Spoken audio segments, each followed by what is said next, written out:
Netcasts you love. From people you trust. This is Twit. Hi, this is Leo Laporte, and this is my Tech Guy podcast. This show originally aired on the Premier Networks on Saturday, December 8th, 2018. This is episode 1547. Enjoy. The Tech Guy podcast is brought to you by Helix. Helix is driven by a simple mission to empower every person to improve their life through DNA. Follow your DNA to a wealth of actionable insights into your ancestry, health, wellness, and more. Visit Helix, Helix, helix.com to receive up to 40% off when you enter the promo code TechGuy. And by Brex, the first corporate card for startups. Get the card free, and Twit listeners get the Brex card fees waived in perpetuity at brex.com/twit. brex.com/twit. And by LastPass. Secure every password-protected entry point to your business. Join over 43,000 businesses and start managing and securing your company's passwords today. Learn more at lastpass.com/twit. Well, hey, how are you today? Leo Laporte here, the Tech Guy. Time to talk computers, the internet, home theater, digital photography. We got some smartphones to talk about, some smart watches. We got some augmented reality, virtual reality, real reality. You know what I'm talking about. 8888 Ask Leo is my phone number, 888-827-5536. That's toll free from anywhere in the U.S. or Canada. Outside that area, you can still reach me. You just have to use Skype, and I'll still be free. 8888 Ask Leo. We are helping you shop this week and next. I guess it's that time of year once again. We're in the midst of Hanukkah. Christmas is coming. I know gifts for your local geek are in order. And I also know how hard it is to procure such gifts.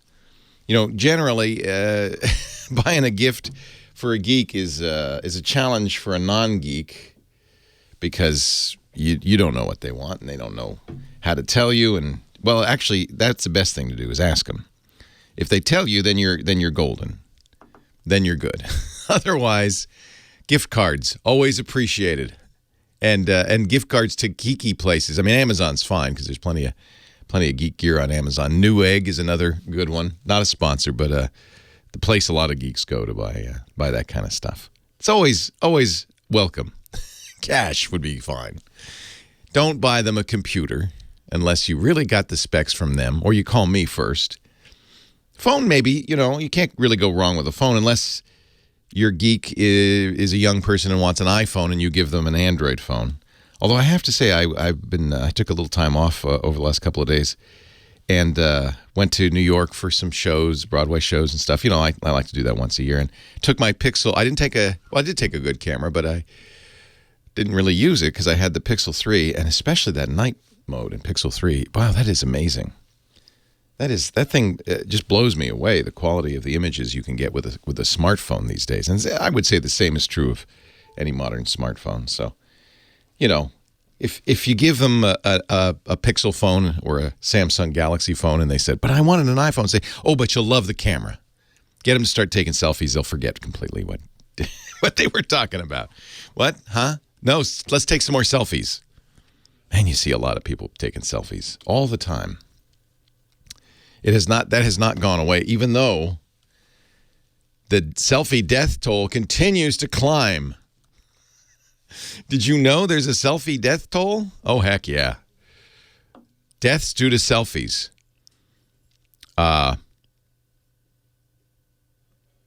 There's more than 250 people worldwide, according to the Washington Post last month.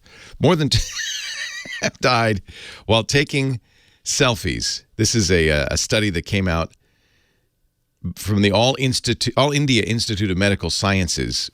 Part of the reason is because selfie-related deaths are more prevalent in India than anywhere else. I don't know what that means, but the police in Mumbai, you remember it as Bombay, perhaps, have identified 16 danger zones in Mumbai that you shouldn't go to take selfies because they're dangerous. About half of the 27 selfie-related deaths in 2015 occurred in India. There have been at least 54 deaths total while taking selfies in India.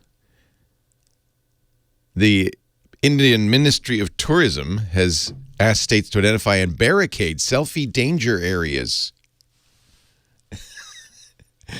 A man drowned attempting to save a selfie taker in Mumbai, and that was tragic. You know, I would say, now, this is cold of me, but if you see somebody fall in due to the selfie, don't risk your own life to save them. Well, mate, no, you have to, don't you? Ethically, you have to. But you might be thinking at the time, oh, man. No selfie zones are established in certain areas of the Kumbh Mela, because I don't know what that is, because organizers feared bottlenecks caused by selfie takers could spark stampedes.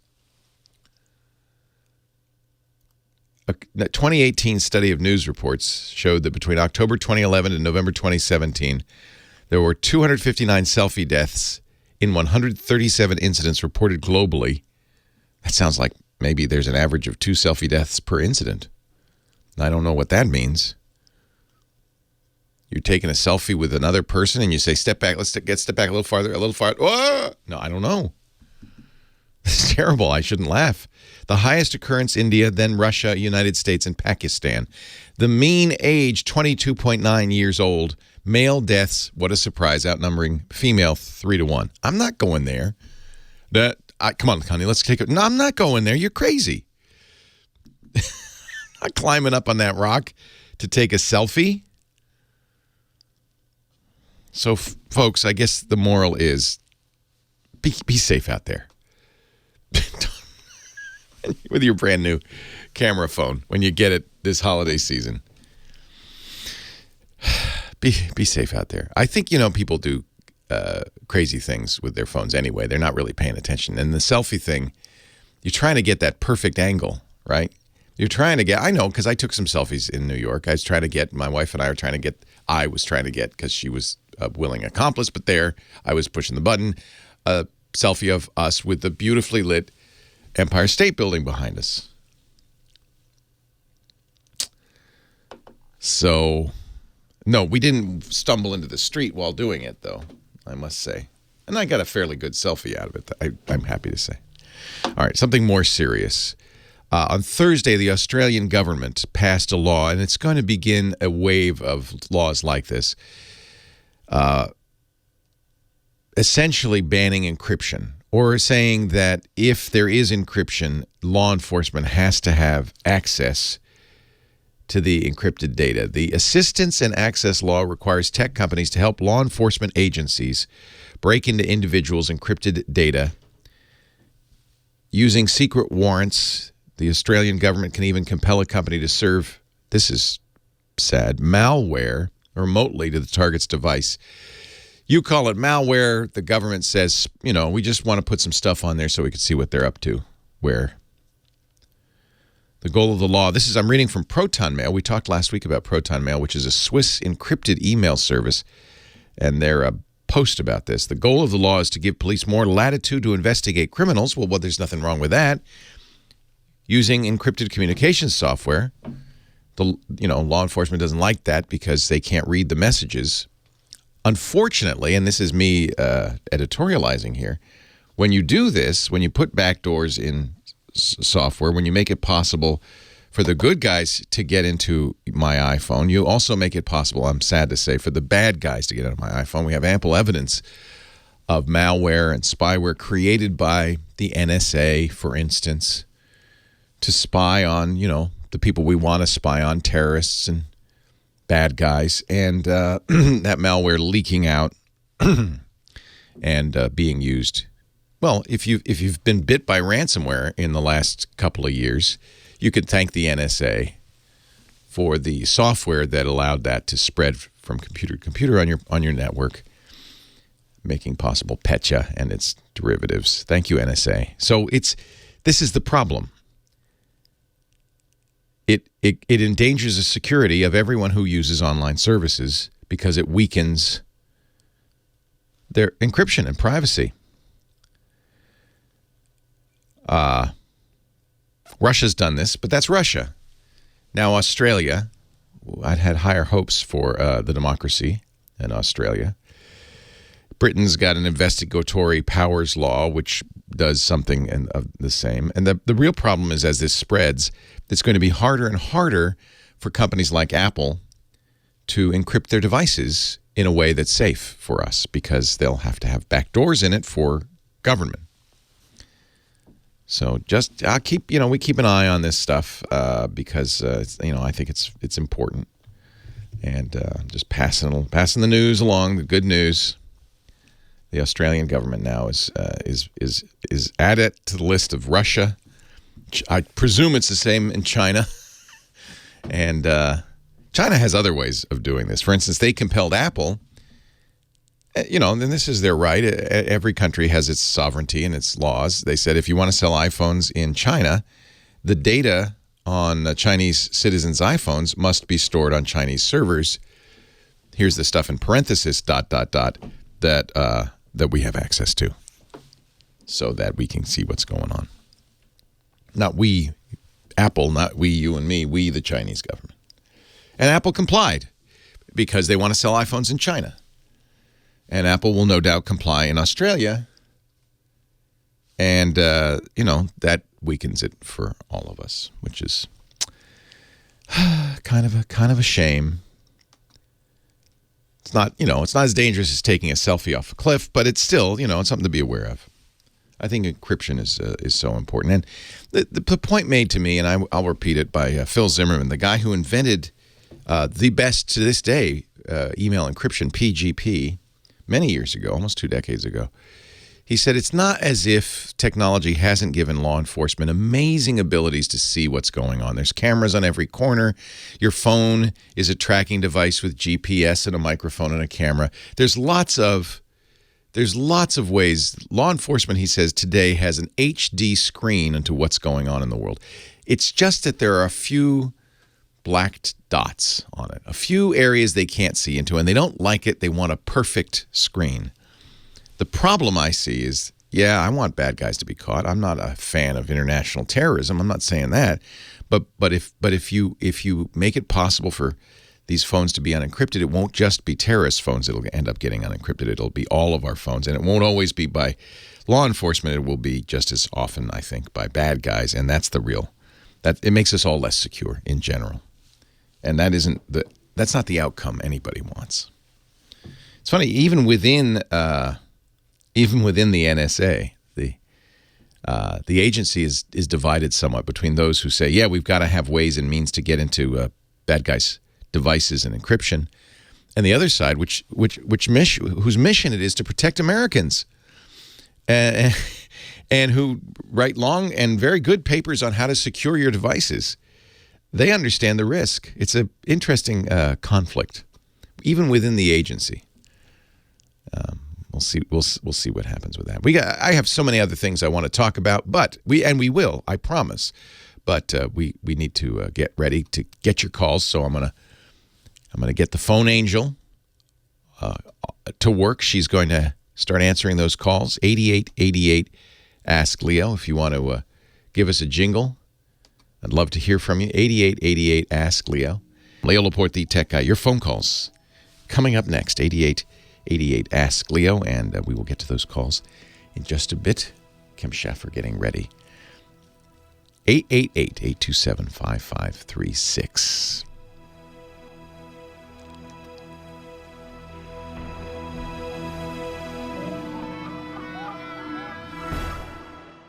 Leo Laporte, the tech guy. 8888 Ask Leo. Phone angel, Kim Schaffer.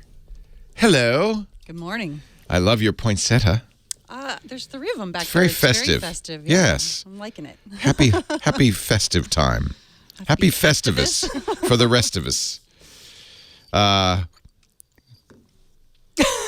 am just run out of conversation. You went to New York. I did. I saw the boss. Oh, cool. Bruce the Boss Springsteen. He was quite entertaining. That's a good show if you get a chance to see it. Well, you won't. Well, actually, you will. Okay, so you won't because it's closing next week. Oh, sorry. But the good news is the next day they're putting it on Netflix. Oh, okay. Well, then that's easier. Do you like that's easier than traveling to New York. Do you like Springsteen's music? Sure. You'll like it even more when you hear his story, and he sings it acoustically. And I was realizing, I was listening to his music this morning. Mm-hmm. And the problem with the Boss, his band is so darn good that I don't anyway listen to the lyrics that much. I go, wow, that's great. It's rocking out. I love it. So it was nice to hear him acoustic because then you can hear the lyrics, the poetry, and the man is a poet. So it was really fun to see. Awesome. Yeah. Well, I'll check it out. And then I saw the Harry Potter thing. Yeah. That was interesting. You're not a Harry Potter fan. No, many people aren't. Never read a book. Never read it. See, you would hate it. My wife was like that, and she didn't know what's going on. She's, who's that? Why is he angry at him? And what's he doing now? Oh, my gosh. Yeah. I didn't know you could do that with a piece of wood, and things like that. And it was just for her, it was not it was long. It was I took 5 a kid hours. to a movie when I was babysitting, but I think I probably slept. Yeah. Lisa's seen the first 2 movies. It wasn't sufficient to really understand and to get the thrills and chills I got because I read those books to my kids and I'm, kind of immersed in that universe. Yeah. I think that was generational though, There were a lot of, it was interesting. It was a little after my time. Yeah, exactly. Yeah. Or before some younger people's time now. Yep. And then it was the beautiful theater they'd redone for millions of dollars to fit the play and everything. And a surprising number of people came in wizards' cloaks. Or proclaiming their allegiance to Gryffindor with scarves. Dress up. People are strange. Today in the city, they're doing SantaCon. It's SantaCon. It's SantaCon. They're all going to go get drunk. That's what's so weird about SantaCon to me. Dress up like Santa and elves. Everybody dresses up like Santa and then goes bar hopping. Yep. Which is kind of, to me, a little contrary to the whole. But what do I know? Anyway, that's enough about us. I should probably. Yeah, so how about... Actually, I don't even have time now to take a call. Okay, let's not. Who should I take first when we get back? Brian in Nashville. Okay. And, it kind of relates to your travel. He's got a travel question. Oh, good. So. And I see Dr. Mom. She's in San Diego. Yeah. Yes. Scott in Orange County. Tim in Salina, Kansas. Well, we got a good lineup. So 8888 Ask Leo. There are a couple of lines still open, and we will take your calls someday. Actually, before then, Scott Wilkinson is going to talk home theater. So keep holding. I am so I have to apologize to everybody. I talked so much. It happens. It's supposed to be a call-in show. I'm acting like I did when I would do overnights, where you just talk because nobody calls. But in fact, there's plenty of calls. So I apologize to everybody involved. Thank you, Kim. You're it's welcome. nice to see you. Nice to talk to you. And I will talk to all of the rest of you in a little bit. Yeah. John, coming up, Scott Wilkinson on home theater. Stay here.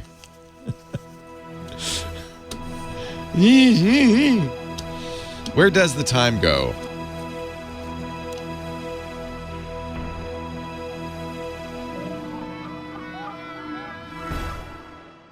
I think you know that I'm a fan of, getting your DNA. There's so much that you can learn about yourself from your DNA, and I found a new way to do it that it's the most affordable and the most complete. It's called Helix. Helix is on a mission to empower everyone to improve their life through DNA. And I love it because the basic Helix first of all, great prices right now. There's some great deals. If you go to helix.com, and you'll get an even better deal if you enter the promo code TechGuy. So when I did it, the base genome test was, I think, $50. It's the lowest price I've seen anywhere. But what's great about this is not just your basic, most of these other ones, the other guys, sample little bits of your genome. This is the next generation of DNA testing. They capture 100 times more data than most of those other home DNA tests because they're not doing genotyping. They're doing next generation sequencing that reads all 20,000 or so of the genes that are important because then they unlock the code for proteins. Your body's made of proteins. These genes tell your body what to happen. This is the functional players in the body. It's called not the genome, but the exome. And each time, and by the way, when you get the kit, it's a little vial. You spit into it. You send it back to them. It takes a couple of weeks. They sequence it. They get a terabyte of data out of there. They get everything in the exome, 100%. So you get some really good insights, not just ancestry. Yes, you do get that, but you get real actionable insights that can help you improve your nutrition, your health, your sleep, and more. You get the basic kit, and then you can choose which insights you want to get. They have one that's for wine. If you're a wine lover, you can, based on your exome, figure out what wines you're going to like. I love the genotyping. I did the one with National Geographic that gives you ancestry. They have, if you want to know health information, they partner with Mayo Clinic. In some cases, you can get the kit plus the test. Some cases, you get the insights separately. But go visit the store, and you'll see all of the things. But your first product will get you everything you need to get started, including a prepaid shipping box. You spit into the little tube. You put that saliva sample in the box. They send it to the lab. You'll get your test results. And then you get access to the Helix store. They have over 30 reports, over 200 insights. You could choose the ones that matter most to you. You only pay for the stuff you care about. And you get more than anybody else. You can find out more. And by the way, they're always adding new stuff. Every time I go back to the store, there's new information. Their whole approach is sequence once, query often. They do the sequencing, they get the exome, they have a terabyte of data, and then you can go back and say, I'd like to know more about this. I'd like to know more about that. They've got partners that provide health-related products and make it easy to connect with a genetic counselor to discuss the insights from the DNA. They told me they're doing BRCA down the road, or BRCA. A lot of women want to know what their BRCA status is. One that I like, the Alzheimer's APOE test. I'd like, you want to know. Doesn't mean you're going to get Alzheimer's. And by the way, the genetic counselors will explain all this for you. But it is one of the exome traits that are important in knowing this. The Mayo Clinic Gene Guide, Carrier Check by SEMA4, the APOE test. There's an inherited cholesterol test, inherited diabetes test. When you purchase a partner product from their marketplace, this is for your privacy. They only share the specific parts of the DNA necessary to provide you with the insights you purchased. So, and they are obsessive about privacy. This is, of all of them, the most secure, most private. They store and use the least amount of data required for every part of the process. Their security guy is good. He's crazy, but he's good. Give the gift of knowledge this holiday season with Helix. Go to Helix, HELIX.com, and get up to 40% off when you enter the promo code TechGuy. Helix.com, promo code TechGuy, up to 40% off. We thank Helix for their support of the Tech Guy podcast. Bump, de bump, the hump, de hump. It's time for Scott Wilkinson, home theater geek. Yes, he calls himself that. I do. Every week. I wear the geek badge proudly. I think you should. You should. Absolutely. Hello, Scott. Scott is our home theater geek, our guru, the guy who tells us everything we need to know about big screen TVs, surround sound, Atmos, and Tom Cruise. And Tom Cruise. It's the Tom Cruise update. Normally, I wouldn't talk about Tom Cruise. I mean, he's an impressive guy, no doubt about it. Does most of his own stunts, and so on. But this week, he was in the news in a pretty big way. His latest movie, Mission Impossible Fallout, is being released on to home viewing on disc and so on this week. And he and the director, McCrary, I believe his name is, came out with what they're calling a PSA, a public service announcement, railing against motion smoothing in TVs. Really? Now Chris McQuarrie. That's what it is. Yes. Oh, McQuarrie. That's interesting. He's the guy, McHugh, who he was famous for doing music. It's happening again, Scott. Scott has turned into a robot. So we're going to call you right back, Scott. There's something going on with Skype and Scott. And every once in a while, Scott starts to sound like a robot, which is interesting. McHugh, McQuarrie was famous, I believe, for his music videos. Now we got Scott back. I'm sorry, I'm back. Yes. Yeah, something weird going on. Something really weird going on. Anyway, so they put out a PSA, a little video that just rails against motion smoothing, which we've heard before. It's basically in a TV. It's called frame interpolation or motion smoothing, and it basically inserts new frames in between the actual frames of the content, and it looks very fake. It looks very video-y. Yeah, we've kind of railed against it ourselves. By the way, that's not. Indeed. I have the wrong Christopher McQuarrie. He actually wrote The Usual Suspects, which I didn't realize, which is a great movie, and directed The Way of the Gun. All right. Well, this is Chris McQuarrie. He's worked a lot with Tom Cruise. With Tom Cruise, right? Exactly. Yeah. And so they and others in the industry have objected to this motion smoothing, which makes movies in particular look like they were shot on video. Yeah. They call it the soap opera effect. Yeah. Now, it's not so bad for sports. In fact, it's really good for sports. But it's bad for movies, especially those who like. Basically, a lot of directors are saying, "Hey, if you're watching our movie with that feature turned on, you're not seeing it the way we intended it." Yeah.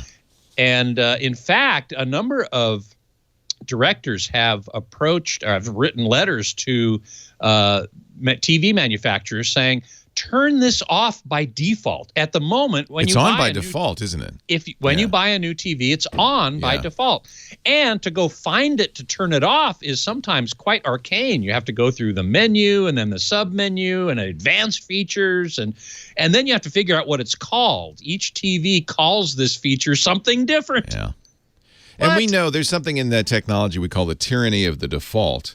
Yes. That if something is the default setting, it will always be, used. I don't know what the number is. I bet we should create a law. We'll call it 99%. We'll call it Wilkinson's law.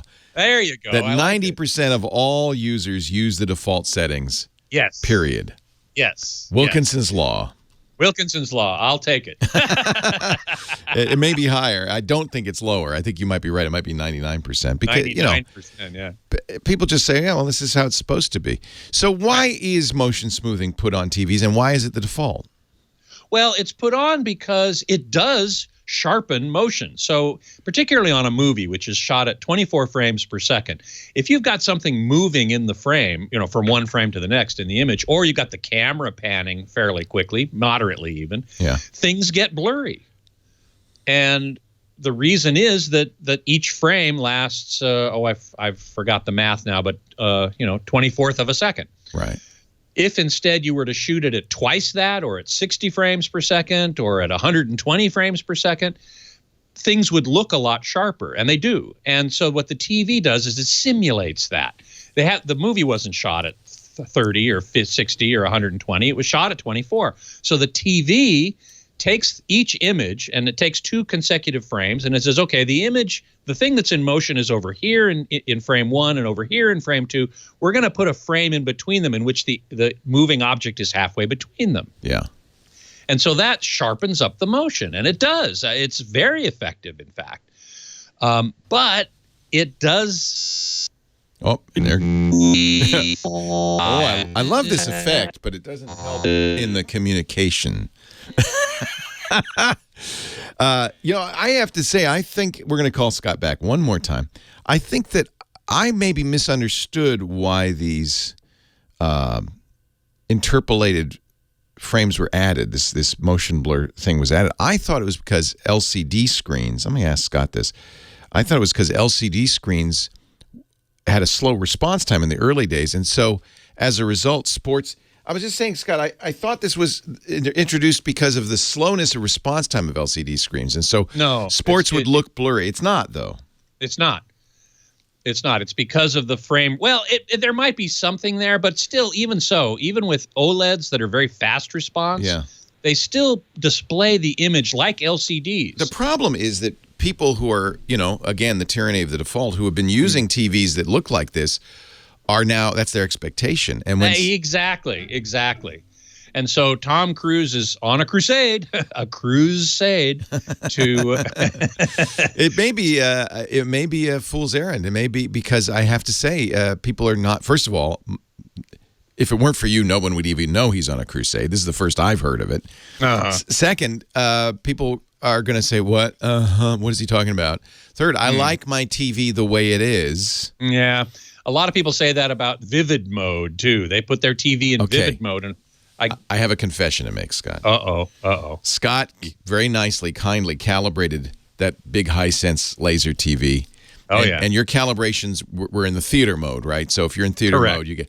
But when I watch football, not a Tom Cruise movie, Tom, but only when I watch football, I switch it to vivid mode because the grass looks so great.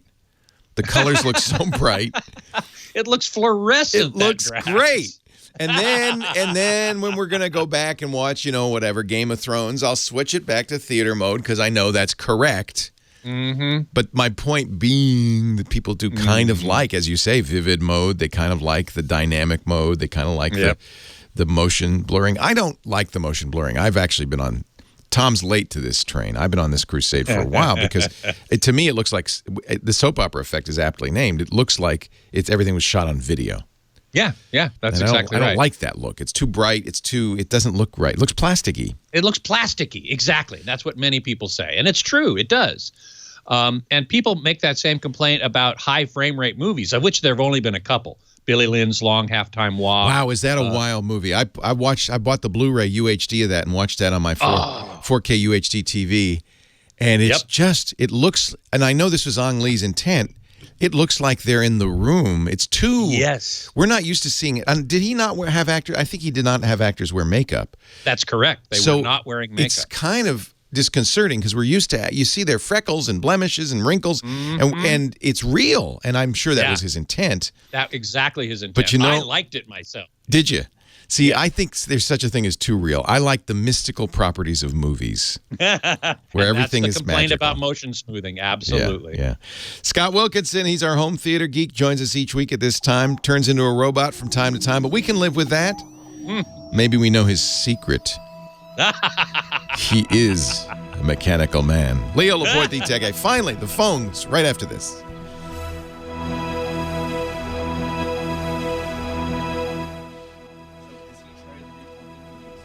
Have you tried unplugging and replugging the USB, or is that? No, but I will if you want. I don't think I didn't it's want to Skype. do it in I've the never middle. heard of. Yeah. No, you shouldn't. You're absolutely right. You want me to try that now? Yeah, go ahead, and it won't disconnect us. It'll just, we won't hear you, and then we will hear you, kind of thing. Okay, then hang on. Now we're getting his laptop mic, which sounds normal. Okay. So it isn't Skype, yeah. So it isn't Skype because as soon as you unplugged it, your laptop mic did the right thing. So I do think it's. It was my interface. It's the interface, and we've seen that happen before. Well, yeah, but not for a long time. No. So, but it worked. It happened once in a while on my podcast, but very rarely. Yeah, it might be time to send you a new. But how long has this computer been on? How? Yeah. Also. My computer's been on a while. Yeah. All right. Well, I'm sorry if that was my fault. I apologize. No, that's fine. It's all yours for 3 minutes and 8 seconds. Thank you. Hey, everybody. Boy, wasn't it nothing but tech weirdness today. I mean, that whole video stream thing, and then my Skype and so on. I really regret not having that happen in the middle of the actual segment, but I'm sure Leo vamped just fine. And now I'm way out of sync. And that's weird, Mike B. You're exactly right. I noticed that in the video monitor when I was on, and I hope that the audio was pretty up to Leo and I could still have a conversation. It seemed like that to me. Anyway, so sorry about the video audio sync issue here. We'll just carry on. Hey, Sybil, good to see you. Live long and prosper. Audio is fine, Scooter X says. Thank you very much. Glad to know that. So just don't look. Don't look at me. Don't look at me. Let's see. Yes, Dr. Mom Grandma, you're exactly right. The 25 frames per second, 24. Well, 25 in Europe, 24 in the U.S. is the reason that in Old Western, the wagon wheels look like they're turning backwards. That's exactly correct. Because basically the image, the analog image, is being sampled every 24th of a second. And meanwhile the wagon wheels are moving forward, but if the synchronization is just right, it looks like they're moving backwards. In fact, I saw that same effect recently. I was watching Parts Unknown, Anthony Bourdain's movie, TV series, and poor Anthony, may he rest in peace. I was one of his episodes, many of them. He's in an airplane, and in this one, he was in a prop plane, and the props looked like they were going backwards or had a weird kind of sync with whatever camera he was using. So that's exactly correct. That is exactly correct. Let's see. Who else can I talk to here briefly? I've got 54 seconds left. That must have been, let's see. Well, anyway, let me ask you, let's see. Tim Elliott, what's your favorite smart TV platform? That's a good question. It's probably Roku, because my favorite online streaming platform is Roku. So I would have to say then if Roku's built into a TV, that's great. Would you like to stick around for the top of the hour, my friend? I'd be happy to. All right. Now that we fixed the robotic blues. All right, Scott. Thank you. We'll talk in a bit. You bet. Thank you. Leo Laporte, the tech guy. 8888, ask Leo the phone number. I really love you, baby. Let's get to the phones. What do you say? Starting with line 2, Brian in Nashville, Tennessee. Hello, Brian. Thanks for hanging on. Hello. How are you doing, Leo? I am well. You called early in the show to get on, and then Leo kept you on hold for 45 minutes. I apologize, but you're on now. Well, My good. grateful. I am gratitude. My gratitude. What can I do for you? Well, I am just returning from a little trip to Florida. I heard you just went on a trip as well. I did. And I have tried so many different bags, backpacks, cable management devices. I'll show you what I use. In fact, I still have And my wife is probably like, okay, we could have put 2 kids through college on the stuff you've got. There are a lot of cable management choices. And, of course, you can do this the cheap thing, which is just use twist ties. There's 2 problems, of course. One is to keep cables wrapped and available without having been tangled. I tend to buy cables nowadays from a company called Nomad that come with the cable ties built in. They're little leather straps. They're a little more expensive. Right, I do that on Amazon. You can see on the usually when you buy them, you can see they already have the little attachments on them. But this is another company I'm looking at called Metrans. I had to buy a lot of Type C cables, so when I bought them, and they're braided, which means that they're going to be a little bit less tangly. But I'll show you the other thing that I do that I really like. I don't know why I say I'm showing you, because this is the radio, but I'll show you in your mind. These are I use also Nomad cables, which come with rubber ties on them, and of course you can buy ties. I've got a whole bunch of Velcro ties that come in a reel. But this, to me, is the best cable management system of all. It's called Gridit. My friend Andy Inotko told me about them. GRID -IT. And what it really is just a stiff board, kind of probably cardboard inside, wrapped in fabric. And then on one side, it's just got a bunch of almost random rubber.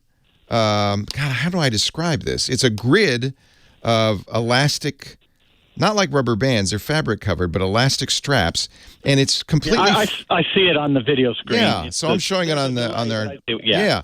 So the idea is you keep the stuff that you need, and because it's kind of a random arrangement of straps, it's not.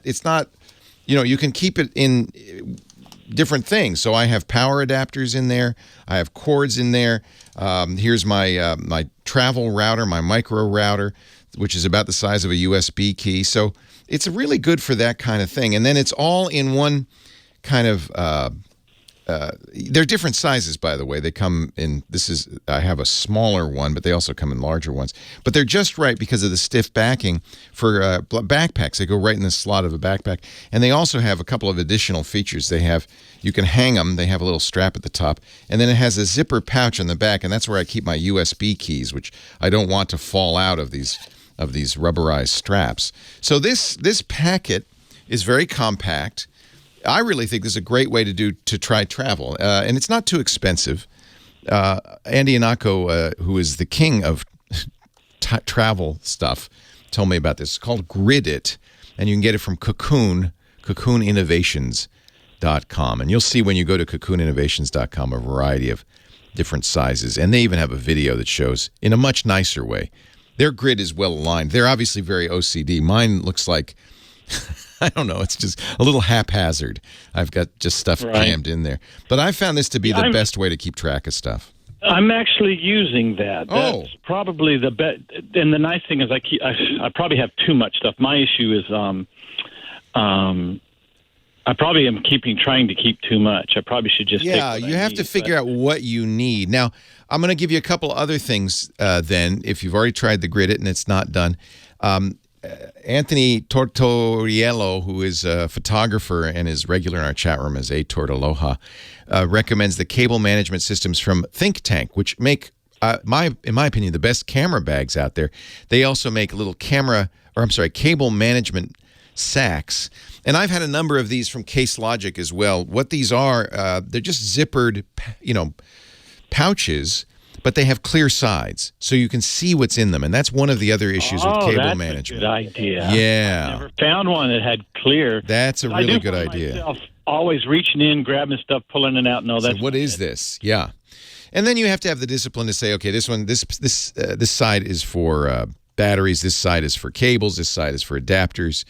But I've had these travel pouches for a long time. Yeah, my discipline's terrible. My discipline thing is well, it's not that it's terrible. I think I have to have everything because I work in coffee houses a lot. Oh, yeah. And you would be surprised how many times, I mean, almost every time I'm there, someone didn't have a cable, and of course they're on some older cable, and I have it, sure enough. But guess what? It's because my backpack's so you don't take anything out. Let me recommend these Nomad cables. This is actually a good little gift guide thing.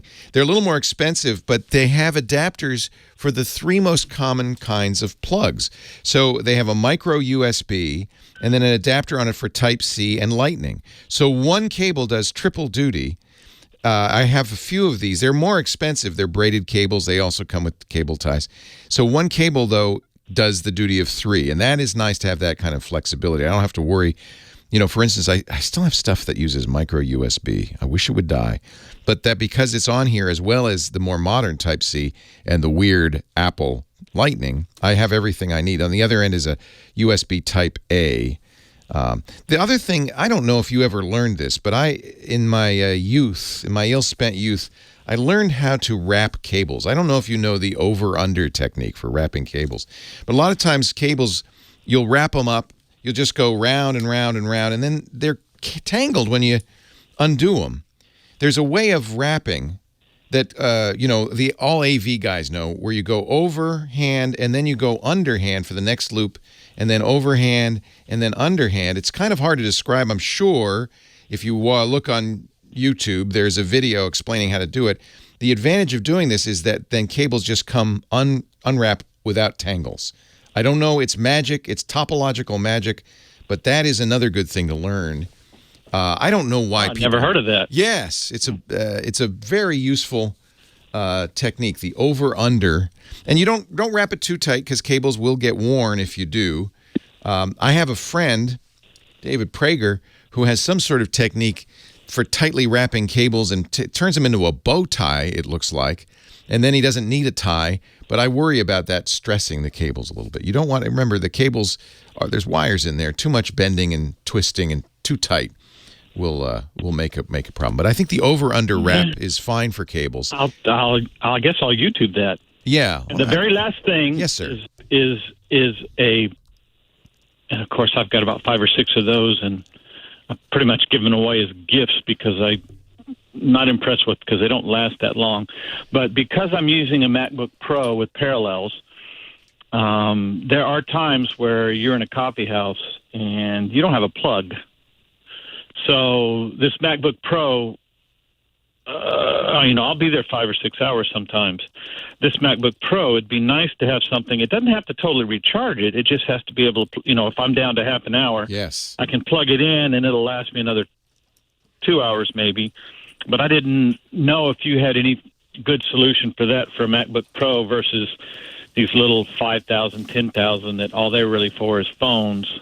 Yeah, what you're looking for is not so much how much they store, because, I mean, obviously, if you want to fill the whole battery up, well, that's another matter. But what you're really looking for is the ability to send you a lot of watts. Yes.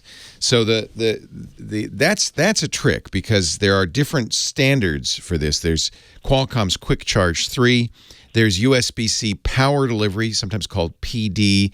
And Apple has, of course, its own fast charging. And a lot of this is driven by how much wattage is coming off of that thing. So I do look at capacity, but I also look at how many watts. I think that's not watts. How many watts, which is how much it's being pushed down the line.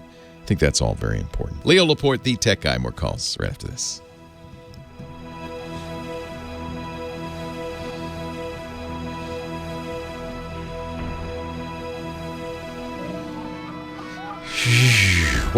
That was a great call, because I got a chance to do all of those fun holiday bits. Now we return you to Robot Scott. We shall see. My audio has been cutting out. The incoming audio has been cutting out a number of times that last segment. So I'm going to have to reboot my computer, of course. Yeah, but that's it. But your sync is back now, and the sound's good. And I think replugging that thing. But yeah, before every show, I would reboot everything. I have learned my lesson. Yes. All right, Scott. Have fun. You see the timer. Thank you. I do. Thank you very much. Oh, and it's even in minutes and seconds, as we learned last week. That's great. So anyway, hi everybody. We've been talking in the chat room about TV platforms, smart TV platforms. I said that my favorite is Roku, and somebody asked, "Well, would you rather have Roku in the TV or a separate box?" And that's a kind of a tough question.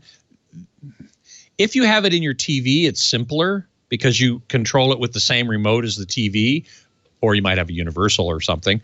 But in any event, it's simpler. It's more convenient.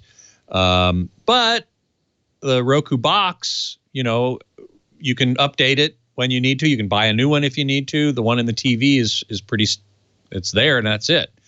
So I prefer the external for that reason. But and sometimes that might mean using two remotes, one for the TV, one for the Roku box. But most of us now have universal remotes. It means you'd have to program the universal remote to operate the Roku box as well as the TV and the audio system and everything else, which is what I do. But it is another step of complexity. But we're all geeks on this bus, are we not? I know I am. So let's see. Oh, Mike Heiss in the chat room. He's reviewing a TCL TV with Roku and Roku wireless speakers, which he says are interesting. And Twisted Mister said, does that mean not great? And he said, no, it is. It's interesting. It's an interesting technology. Basically, you have these two little speakers.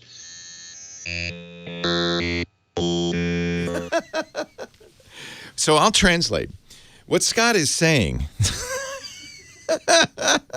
I got lost again. Sorry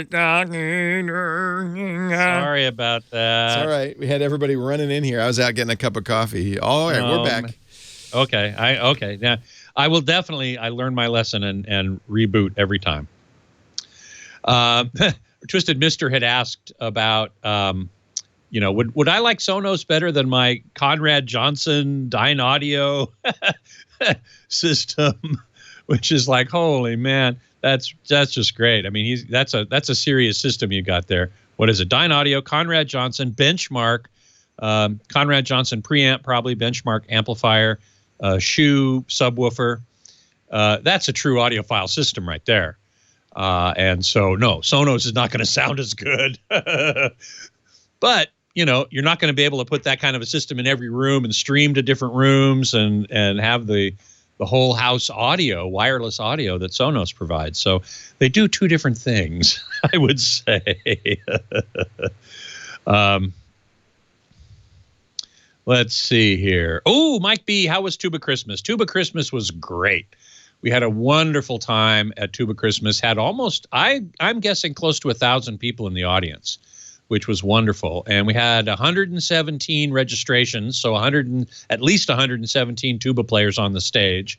Probably a few more because there are a few who sneak in without registering, or they get there at the last minute or something like that. But we had 117 registrations, almost 1,000 people in the audience. The professional group sounded wonderful. The big group sounded wonderful. It was an excellent experience all the way around. Everybody had a great time. My wife sang "O ihr kleine Lichterlech," which is a Yiddish Hanukkah song that nobody in the audience knew the words to. And so that was an arrangement by my wife and me, actually. And so she went ahead and sang the song with the tuba accompaniment, and that was lovely. Just lovely. So it was great. Thank you for asking, Mike B. I really appreciate it. I hope some of you can, more of you can come out next year. I don't know exactly when it's going to be, but it'll be, I'll let you know, certainly. Sing "Bicycle Built for Two" like Hal. Yeah, I know I did get kind of robotic there. Hopefully it'll stay good for the next 3 minutes, and then I will certainly reboot my computer. So yeah, everything went really good. We didn't record at Tech Dino. I've recorded it in the past. There were some circumstances this year that I just didn't manage to do it this year. On our website, tubachristmasla.com, there is a series of videos that were recorded in 2012, I believe. So it gives you an idea of what it is. I hope you'll go check it out. It's in the gallery page. So you go to tubachristmasla.com, click on the gallery tab, and you will see it there. Marsworm is asking, why do they include AM/FM tuners with AV receivers? I can never pick up my locals on them. I don't know if the included antennas are crappy or what. That's a good question. I actually don't know the answer to it. I guess it's a legacy thing. If they didn't have AM/FM tuners. They wouldn't be receivers if they didn't have AM/FM tuners. Right, exactly. That's by definition. They go together, hand in hand. Hand in hand. John, you don't want to B got that one right. Yeah, if you don't want a receiver, buy an integrated amplifier. Yeah. If you don't want a receiver, buy an integrated amplifier. That makes sense. Yeah. Yep. All right. Hey, sorry, everybody, for all the tech problems. I will have my computer rebooted. We got 30 seconds. It's perfect. Thanks, Scott. Have a good one. You bet. All right. Thanks, Take Leo. care. See ya. Bye. Well, hey, how are you today? Leo Laporte here, the tech guy. Oh, yeah, time to talk computers, the internet, home theater, digital photography. We got your smartphones, we got your smartwatches, we got all that jazz at 8888 Ask Leo. That's my phone number, 888-827-5536, toll free from anywhere in the U.S. or Canada. Actually, we were talking before the break about power, and that is a good geek gift, but tricky. Right? It's a good stocking stuffer is power adapters. There is a coming revolution, actually, in several areas of this. Of course, the first one is already here, which is the move away from Type A, those square USB connectors, and the old micro USB to Type C connectors. And I don't know how to, I was trying to describe these to a friend, and I don't really. They look like a slot with rounded corners, I guess, is the closest you can get. And like Apple's Lightning adapter, USB Type C adapters work in any orientation, so you can't put them in upside down, which was always a problem with micro USB. You'd have to peer at the connector and then peer at the port and see if you got it oriented right and all that. And it was very easy to accidentally jam it in wrong and break it. And so that was a big improvement with Type C. The unfortunate thing about Type C is that the way the adapter looks will not tell you what the capabilities of the connector or the battery are.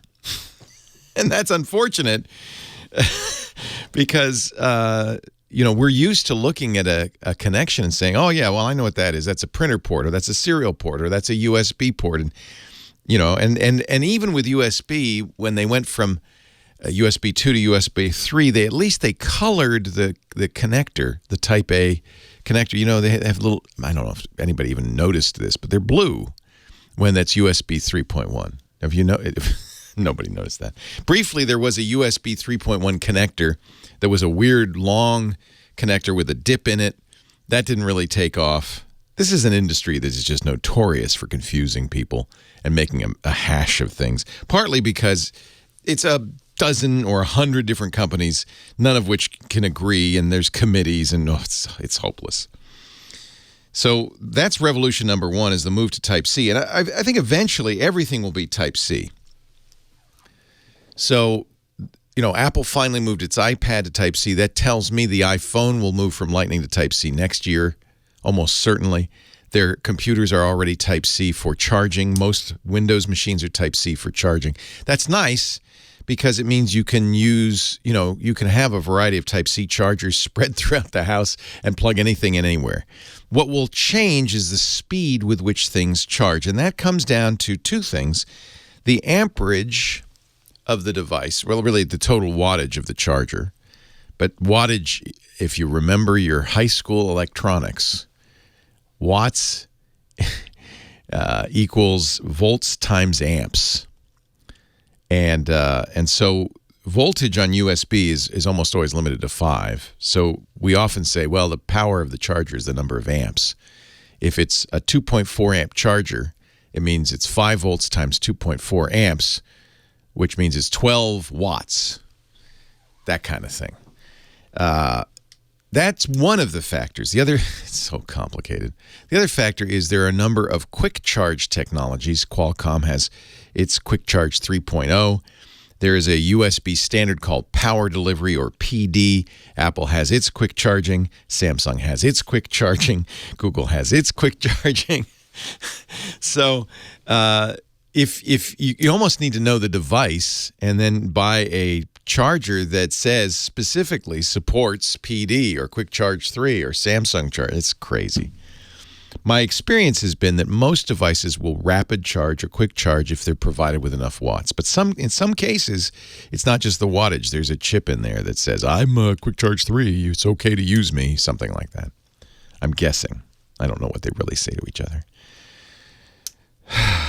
And then there's wireless charging. And there is, yes, wireless quick charging. So it's gotten crazy. But there's another new technology coming that I'm very excited about. And I almost would say, you know, it's okay to buy a battery or a little wall wart, little charger now. But you're going to probably want a gallium arsenide device in the next year or so. The number of companies are starting to put out gallium arsenide-based chargers. The advantage of this, it's a new. So you're familiar with silicon. That's the semiconducting. Actually, it's a non-conducting chemical used in the production of chips, and it's also used, by the way, in the production of these chargers. Gallium arsenide replaces silicon and has some really nice properties. One of which is it's more efficient. It can be used in chips eventually. I think it might be used in chips to make smarter processors. But for now, it's often used in diodes, field effect transistors, and integrated circuits. And the first way we're seeing these now, the first wave of gallium arsenide technologies will be in these wall wart power chargers. And the chief effect is they can be much smaller. So Anker and others are coming up. Anker has a golf ball-sized wall charger that is really powerful for its size. And those are, I think, what people are going to end up wanting. Now, they're not out yet, and so I'm a little nervous. It may be that there's a reason these aren't out yet. I don't know. Maybe they burst into flames. I don't know. But the Anker charger, as soon as they start selling it, and I'm sure they will soon, the PowerPort Atom PD1 is a Type-C PD power delivery charger, size of a golf ball, that does 27 watts. So that, for a lot of people, will be the charger for their phone, for their tablet, even a slow charger for a laptop. 27 watts is a little low for a laptop. You probably want 60 or more. But it still will charge. And, if it charges overnight, that's still good. But it'll charge a phone or a tablet faster than anything out right now. Apple ships its iPad with a 17-watt charger. This is 27 watts. And as I said, in general, the more watts, the faster the charging. So I'm looking forward to seeing these new chargers like this PowerPort Atom, other companies. Anker's, I think, a very good company, by the way, if you're out looking for stocking stuffers for geeks and you're looking for chargers or battery packs, anker.com. Very good. They do a lot of great stuff. And we're starting to see other companies with gallium arsenide chargers. There's one from a company called R-A-V Power that is a wall charger that's basically flat. It's designed to plug into the wall and not protrude very much. And it has 45 watts of power, of PD power, which is, I think, adequate for a Nintendo Switch or a MacBook Air. It's one of the smaller portable devices, and certainly more than adequate for a phone or tablet. So I think, get ready. I think sometimes they call it GAN, G-A-N. Gallium arsenide is going to be a very important technology in chargers. Now you know more about chargers than you probably ever wanted to know. And you're still, I'm sure, as I am, confused by the whole mess the industry's made of this. 8888 Ask Leo, that's the phone number. We're going to get back to the calls in just a second. Finally, Chris Marquardt, our photo guy, coming up too. I think that's all I have to say. Let's take a break. More to come right after this.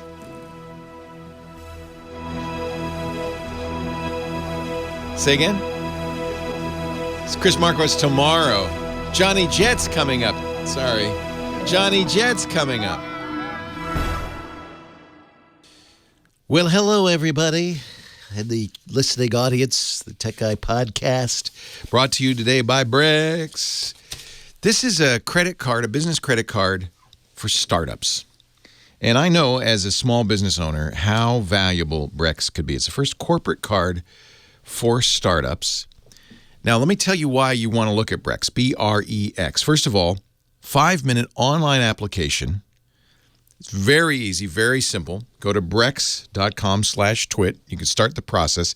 You'll be done before this ad is done. Underwriting is based not on your credit, but on the cash in your bank account, which means they can offer your company 10 to 20 times higher limits than other corporate credit cards, and there's no personal liability required. And if you're an entrepreneur, that sounds like heaven, doesn't it? I know it does for me. I don't want to be on the hook. Boy, and they really are focused on the corporate credit card. High-value rewards specifically tailored to modern businesses. 7x on rideshare. 7 times the rewards on rideshare. 3 times on restaurants and travel. 2 times on software. There is literally no limit on how many points you can earn. And here's the best part. You can redeem the points for statement credit on your transactions. It's like money in your pocket. Exclusive offers with some of the best technology brands, too. Services like AWS, Google, Salesforce, WeWork. I know so many small businesses and entrepreneurs who have offices in WeWork. Use the Brex card. You'll get some great offers. They underwrite your company, not you. That's really important. That means there's no minimum operating history, great for startups. There's no painful paper application. And again, no personal liability required. Brex uses the cash raised by your business to extend credit. It doesn't require a credit score, doesn't require a social security number, doesn't require a security deposit. Yes, it's a real credit card. It's powered by the Visa network. I love it when I use it. One of the great things about Brex, I used it the other day at a restaurant. I get a text saying, got your charge, take a picture of the receipt. I said, oh. So I responded to the text message with a picture of the receipt. It automatically matched it to the transaction and categorized it, ready to go for our major accounting software program. We use QuickBooks, but that's so awesome. It works with all the major accounting programs. You know exactly what you spent the money on. It is fantastic. Brex offers employees instant access to online virtual credit cards. So you sign up now, you'll have a credit card this afternoon, and a physical credit card comes in the mail shortly thereafter. It took a day. I got it right away. Every employee can have a corporate card, but as you will want, real-time limits on those cards, and you can adjust it at any time. Sometimes I have to do that. John, you spent too much this month. and turn it down a little bit. I love the expense management because it's so easy to do. You get that text message. Yes, that was it. This is the receipt. That's it. Throw the receipt away. I don't need it anymore. No more receipt envelopes. Oh, I hate that. Join the thousands of startups and tech companies who use Brex, B-R-E-X, to manage their growing business needs and earn valuable rewards while doing so. If what I described sounds good to you, and it oughta, we love it, you can get your card free, and Twit listeners get Brex cards fees waived forever, in perpetuity. But you got to go to brex.com/twit. Free card and no fees in perpetuity, brex.com/twit. And we thank Brex for their support. It is a really great corporate card.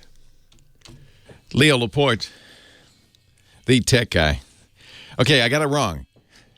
There's gallium in it, but gallium arsenide is an older technology that was attempted to be used to make microprocessors. Turned out to be not a great technology. Gallium nitride. Instead of arsenic, they use nitrogen to dope the gallium. Gallium nitride is the new technology. GAN. G-A. I got that right. G-A-N. Not gas. Not GAN. Thank you to the chat room for noting and correcting me. 8888 Ask Leo, the phone number. Dr. Mom. She is, now, are you moving to San Diego forever, or you just go there during the winter? Eventually, we're going to move to San Diego forever. Right now, we're snowbirding. Nice. And because it's freezing in New York. Oh, yeah. I am right now laying by the swimming pool. I don't want to hear it. Under an umbrella. Hey, it's a good life. She's visiting her grandchild, which is exciting. So she's Dr. Grandma now. Right. And you are we should say, our Amazon Echo expert. We don't use the A word around here because we don't want to trigger anybody's Amazon Echo. But you had some news. Yeah, a couple of things have come up while you were away. I'm going to go less interesting one first. If you go to the app and go to communications, you're going to see Skype there now. You can now use your Amazon devices to use Skype calling. So we've been able to use Echoes to call one another, to call another Echo. And I think, didn't they add the ability to call a phone at some point? You have two abilities. You can link it to your cell phone. Right. You can call out using your cell phone, or you could get that little $25 box, hook it to your landline, and then use it as landline, which actually is nice because I've got a couple of Echoes here. I'm setting up the house here. My phone rings in New York, and I can answer it here. Oh, that's interesting. So it has it's attached to your phone number. That's cool. And then there's the third technique, which is echo-to-echo calling, but that's kind of limited. So now they can use Skype as well. That's really cool. Is it a full Skype? Correct. It's audio, obviously. Or does it work with video on the Echo Show? I don't have many friends who have video Skype. Right. So we'll have to try it. It's the same limitation, however. You cannot hook up a headset. So you're on a speakerphone. Got it. Yeah, that to me is a bit of a limitation because a speakerphone, while okay, is not great. Yeah. I mean, I've tried the same thing. They just don't have the drivers in to use a Bluetooth headset. Remember, none of these Echo devices have a plug for a headphone jack. What's funny is they do all have Bluetooth, however. Right, but they don't listen. They never enabled it. I wonder if that's something they'll add eventually. Okay, so good. So Skype, that's nice. Now, here's the one that's more interesting. Yeah. Next week, Apple Music shows up on the Amazon Echoes. That's a shocker, to be honest. Amazon and Apple have kissed and made up. For a while, you couldn't buy any Apple devices in the Amazon store, except through third parties. But they've kind of made friends. Yeah, I think this is going to kill the HomePod. Because why do you need the HomePod? Yeah, what do you now? Yeah, the only thing the HomePod did was allow you to listen to Apple Music. It was a good speaker, but I think that you can tie your Echo to better speakers. And for instance, and I think this is going to be the gift of the season. Now, don't tell them. I haven't decided who in the family is going to get it, but you can now tie your Echo to a big mouth Billy Bass. Oh no! Oh yes. Oh, yes, and so it is a Bluetooth speaker, so the Echo you still have to have an Echo Dot or something that you can talk to, but then the output of the Echo Dot will come through the Billy Bass, and instead of singing, remember you used to sing Don't Worry, Get Happy? It now will lip sync Echo commands and responses. Don't give it to me, or it is flying off the cliff onto the golf It's either course. Lisa or Michael. You think Lisa might not take to it? I think it's going to be a Michael gift. Our 16-year-old. That sounds like He'll something want that in the room. I've been, the truth is, I've been trying to get an Echo in the room for ages in his bedroom, because I want to be able to say, Michael, time to get up, come to breakfast, come to dinner, that kind of thing, using the Echo drop-in feature, the ability to burst commands throughout the house. But he keeps unplugging and taking it out. But I figure if it's attached to a big mouth Billy Bass, maybe we'll keep it. Maybe. That's a big M on that, maybe. Dr. Grandma, thank you for the Echo update. I appreciate it. Well, there's 2 more things coming out, too. Oh, good. What? The Echo Input is shipping. This is basically a dot without a speaker. You're the only person I know who would buy this thing. Well, I'm going to. The house I'm moving into has this in-the-ceiling speakers with a receiver. I'm going to plug it into that and see how it works. I guess it would work well with a big mouth Billy Bass, actually. Probably. You don't need the dot, which has its own speaker. You get the Echo Input, and that, yeah. Can you get that today? Oh, look at that. $35 is a little pricey. I got it for $25. I got it on the early buy. Yeah, it will be released December 12th, they say. So that's right. This week. Mine is already. It's in the ship like they did with the Harry Potter books, where it's sitting at the distributors, and I'll get it on the 12th. And then one other thing, do you still use Smart Things? Not. I haven't. I have the hub and I haven't hooked it up. But yeah, Smart Things. I don't have the most recent one. This is a home hub that Samsung eventually bought, and they're going to make it really the hub for a lot of Samsung stuff. Are you a Smart Things user? I use it because I like it's an open platform. Works with everything. Yeah. You can now. The one thing it didn't really work with very well were the Echoes. You could kind of give commands to the Smart Things.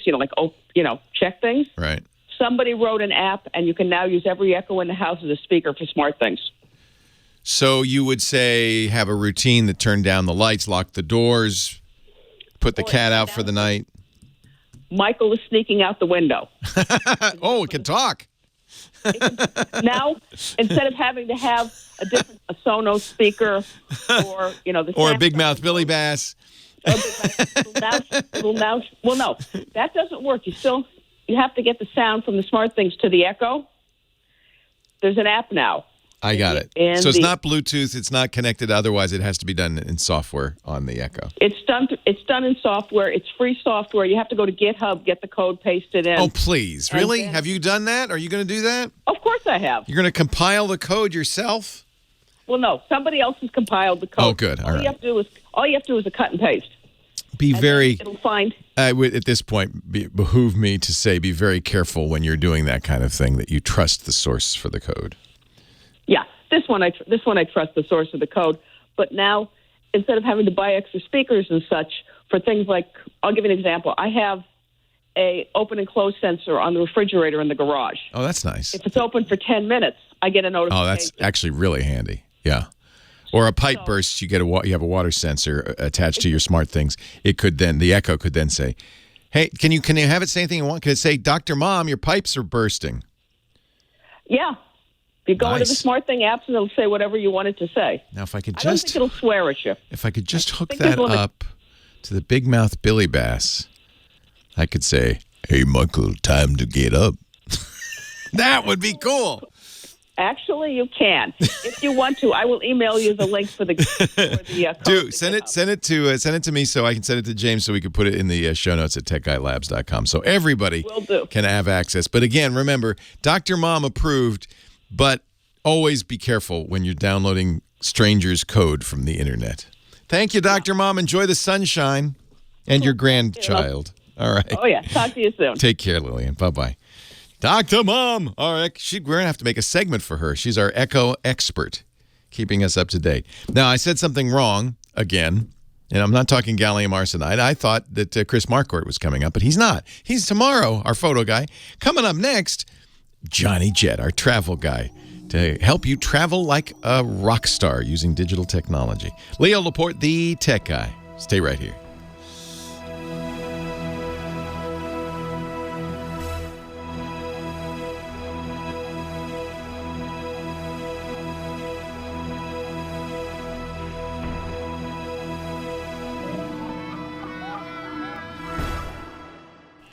What did you say? What'd you say? You said, listen, he's Johnny Jet, our travel guru. Hello, Johnny. How you doing, Leo? Did your ears burn the other day?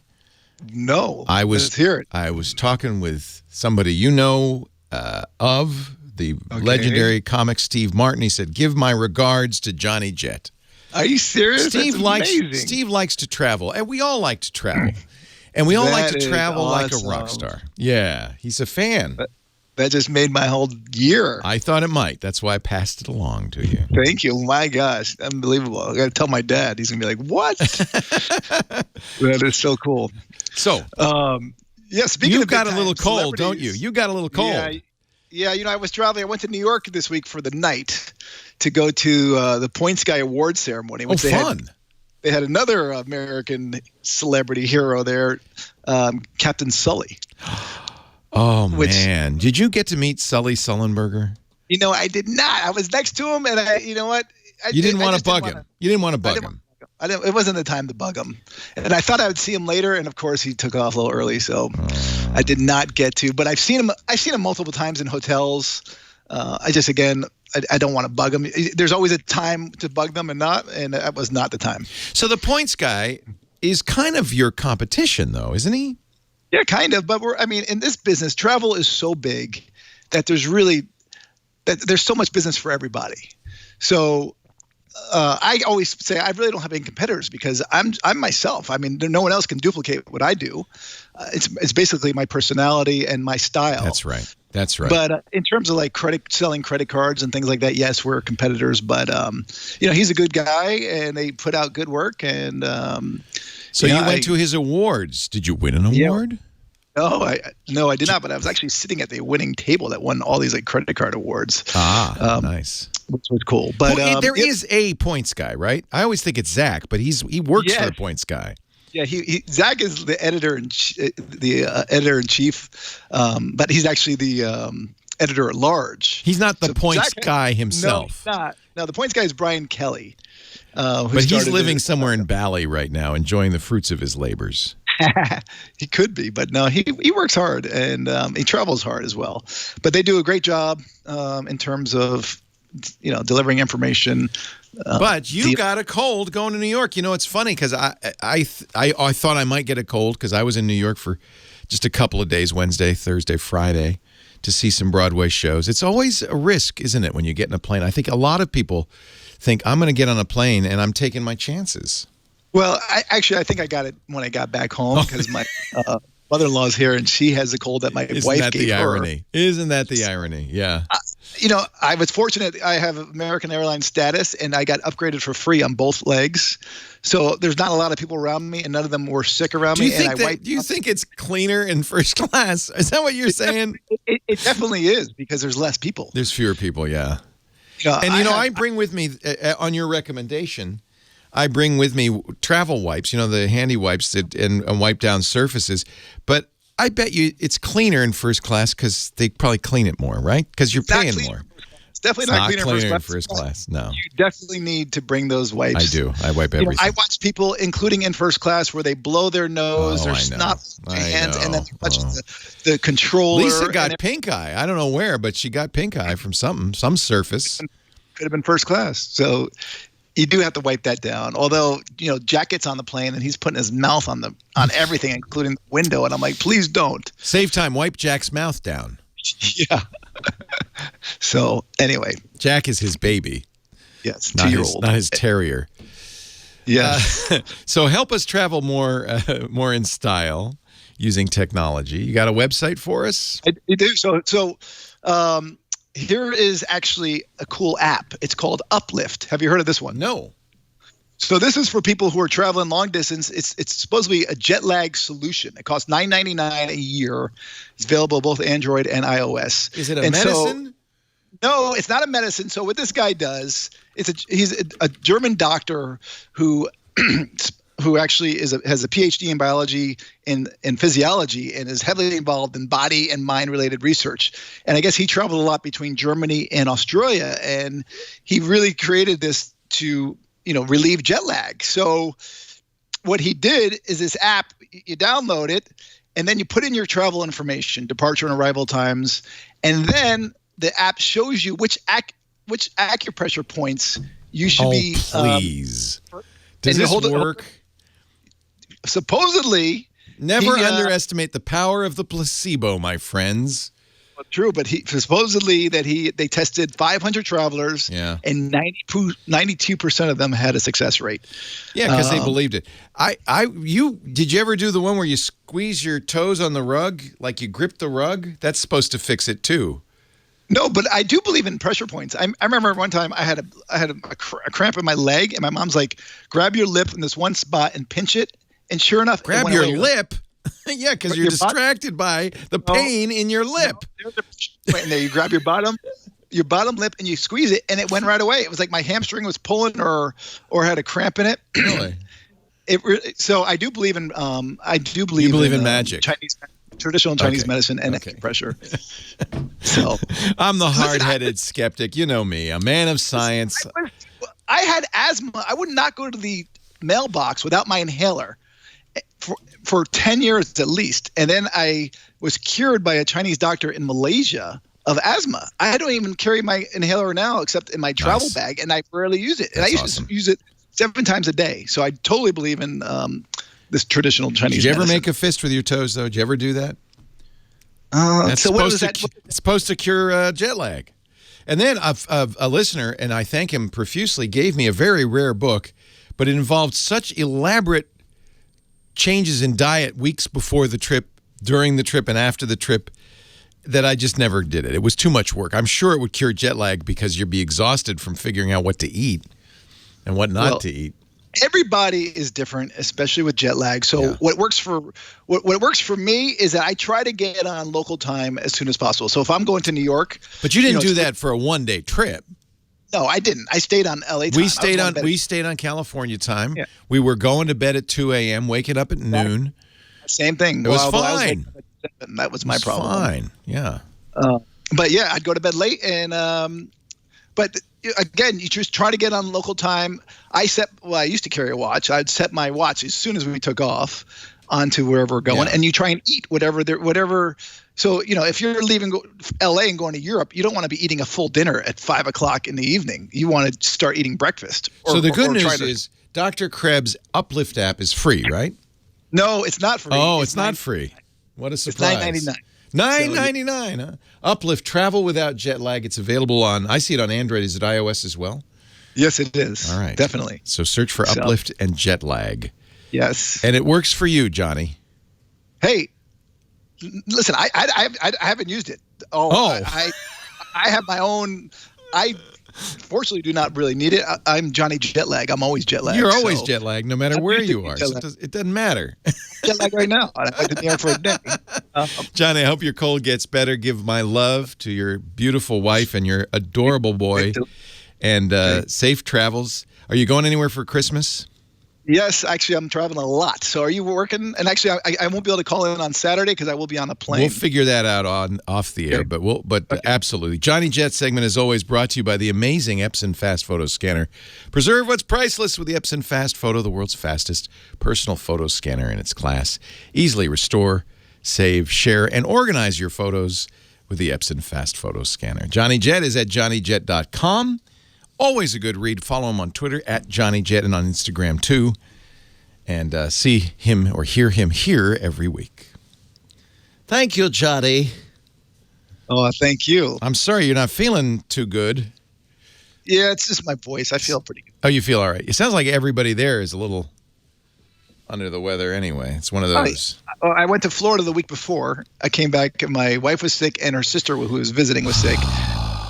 And then her mom came in and she got sick from them. And then now I'm starting to get it. We try to make employees who are ill stay home. So did you go see Steve Martin's show? No, I already saw that. But I saw the Harry Potter and the Cursed Child. Okay, and where did you stay? Good. And Bruce Springsteen. We stayed at a hotel I really like because we try to stay, if we're only going to shows in the theater district, it's called the Chat Wall. Well, we stayed at the W Times Square, which was a little too much for me. Too hip. The Chat Wall is like a hunt club. Everything's trimmed with leather. The bedside tables are leather suitcases, and they have a leather coaster to put on the leather suitcase. But the service was out of this world. I mean, they were so great. It has a great restaurant there, the Lambs Club. It was the Lambs Club, which was a Broadway theater club for many years. And the chat wall, I guess, is an Indian entrepreneur who, hotelier, and this is one of their luxury. It's a SPG. Did you get your Did you get your Marriott points? I can't find my Marriott account. I think I'm probably glad I can't. Well, you should always be getting your hackers. So call them up. Yeah, ask the hackers. I know. Call them up and get. That's one of the benefits of staying at the luxury collection. It's part of the luxury collection. You know about the chat wall. Yeah, I just looked it up. I heard of it before. Stay there if you get a chance.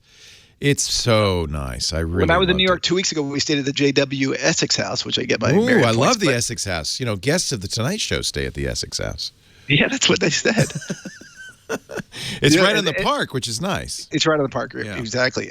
And then a couple of days ago, I stayed at the Conrad, which is right next to the One World Trade Center. It's too far downtown for me, but it's a beautiful hotel.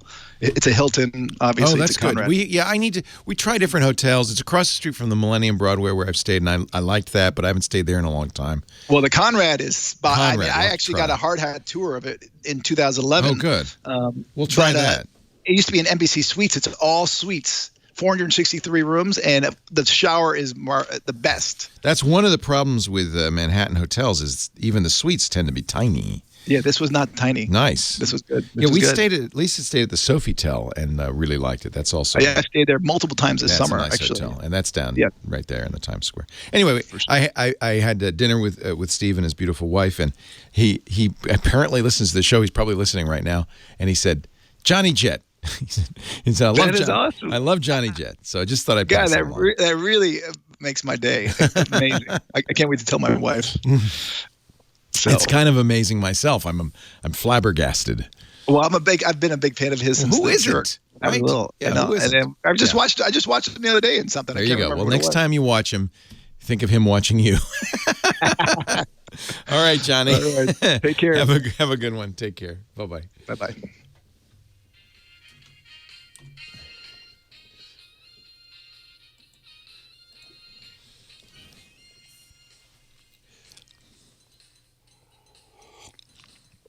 Yeah, I should talk to Johnny Jet about that reverb mic. They have, and a lot of hotels now have rain showers, which I don't like, and Lisa hates because it gets her hair wet. And I would rather have a needle shower than a rain shower, but I guess everybody wants a rain shower now.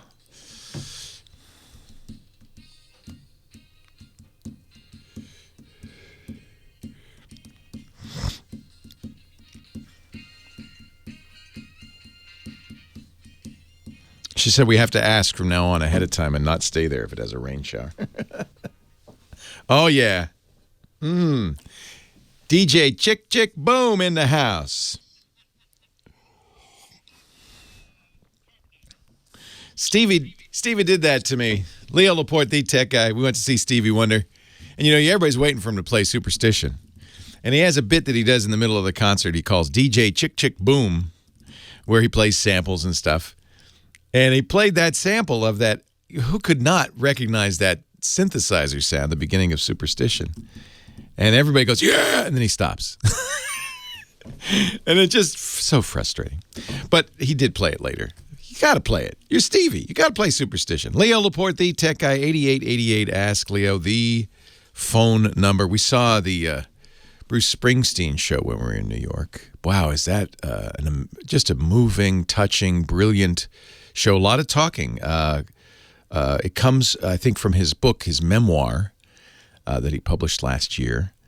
And he tells his life story, talks a lot about his mom and his dad and his career, and then sings almost all, I would say all of his biggest hits acoustically with just a guitar, and it's fantastic. And I shouldn't really recommend it because he's closing the show this week. And I'm sure tickets have been long sold out for the remaining few performances. But December 14th or 15th, it makes its way to Netflix. So if you get a chance to see it, if you're a Springsteen, if you like The Boss, Rattle the Jewels. Go see it on Netflix. 8888 Ask Leo. The phone number. Scott is on the line from Orange County, California. Hello, Scott. Leo, how's it going? It's well. How are you? I'm looking at the golf course. It's a beautiful day in Oh, man. I'm jealous. Well, I take it you were at Amazon's event. Yeah, the reInvent 2018. They announced like 5,000 new products at reInvent. It was mind-boggling. Were you there? I was not. I was here, but I, of course, read about it. You were there, though. Yeah, we did some filming, a little half an hour kind of overview. Oh, nice. Is that on YouTube? Where can I see that? We're sort of working on, making it a little cleaner, but I'll get you. Email Leo at techguylabs.com when you got a final version. We'll put it in the show notes. Because this was an amazing event. reInvent is about Amazon's web services, which I think people know Amazon as a retailer of products, a place you go to do your shopping. May not be aware of it, but the biggest business for Amazon is selling servers and web services. And they have a massive, AWS it's called, is massive. And reInvent... 45,000 of some of the smartest, hardcore computer people on planet Earth paid $1,700. Wow. 5 days. Wow. I bought the Deep Racer car. It'll come in the spring. That was the most crowd-pleasing announcement. Because it's a physical car. It's a toy car, but you use it to learn deep learning techniques, and then you can pit your car against other cars. Amazon, of course, will learn a lot about autonomous driving, and you'll learn a lot about how to create autonomous vehicles. I think it sounds kind of fun. What else did you like there? Okay, here's the crazy part. Yeah, I went with a guy that's really into the whole technology and data stuff, so he was kind of... He was in heaven. Yeah, and probably the craziest thing I learned was, they're moving everything from your local storage of your company, large and small, to the cloud, and that way you're only paying for what you use. But most of those people were software, and so instead of like how you have like 100 apps for your phone, and I got 100 apps for my phone, it's allowing the software people to develop an app to let you increase the way you can parse data, use data, leverage data. And so you write that, and I see what you wrote, and then I write an app that accelerates what you did, and then somebody else writes an app that accelerates what I did. And all of a sudden, you've got like literally thousands of people collaborating to synthesize the power of data up in the cloud. It was crazy. There is such an opportunity right now because of the internet and big data for the world to change. And you know what's in the way, unfortunately, is that every company, whether it's Amazon or Google or Apple or Facebook, has its own, we call them silos because they're like corn silos. They're isolated, its own isolated data sets. And while they all, I think, to some degree or another, pretend to be open about it, for the most part, they're competing with one another. So the things Google learns, they don't share with Apple. The things Apple learns, they don't share with Amazon. Amazon does seem to have the most open of the bunch, though, point of view. I think they provide the back-end services which allow other people to collaborate. And I think that's really important. We could change the world if companies weren't so desperate to keep their knowledge and profits to themselves. Well, I based on what I saw, my friend kind of dialing me in, right? We went there because he says Amazon is completely crushing Google. They own this. Yeah. Although what companies are doing mostly is now not depending on any one. A lot of our stuff, our web stuff, is through Amazon, but the best way to do it is to have little Google, little Amazon, little Microsoft. That way, if one goes down, as all do from time to time, you've got another choice. You can also kind of optimize that way. But Amazon, clearly the leader here. I think people who, when you hear Amazon, you think, oh yeah, that's where I get my Beanie Babies. But really, Amazon Web Services is by far the biggest part of their revenue and their business. It was just an afterthought. That's the funny thing. Amazon was a retailer. That's how they started. Some bright boy at Amazon said, we've got all this computer power. We don't use it all the time. A lot of it sits dormant waiting to be used. Why don't we sell access to it? And that turned out to be a huge business, a multi-billion-dollar business for Amazon. They've been doing it now for 12 years, and they're beating. You're right, they're beating everybody else. It's kind of amazing. The artificial intelligence piece is, we're just barely scratching the surface on how that's all going to play out. But this machine learning things that's going on, these guys talk to you for half an hour about it, and you kind of walk away scratching your head trying to figure out exactly what all this means. I think a lot of programmers use Amazon's services for a variety of things, but the total scope of it is probably out of any one person's reach. I mean, you're right. Artificial intelligence, machine learning, blockchain. They announced some blockchain products. They have their finger in every pie. And you're seeing this with Amazon, too. I mean, they're bidding for the 22 regional sports stations, including the Yankees Entertainment Network, the sports network. That's an interesting thing. Amazon wants to acquire regional sports networks. Why? Well, because they want to acquire everything. I believe Amazon's goal, Jeff Bezos, the richest man in the world's goal, is to get a fraction of every economic transaction that occurs on the planet. Even if he only gets a penny for every transaction, that's trillions of dollars. And it's an interesting goal to have. And one of the ways you have it is by providing a huge range of services and just make sure that, people get to do all sorts of creative, interesting things like artificial intelligence, but Amazon gets a little bit, gets the crumbs.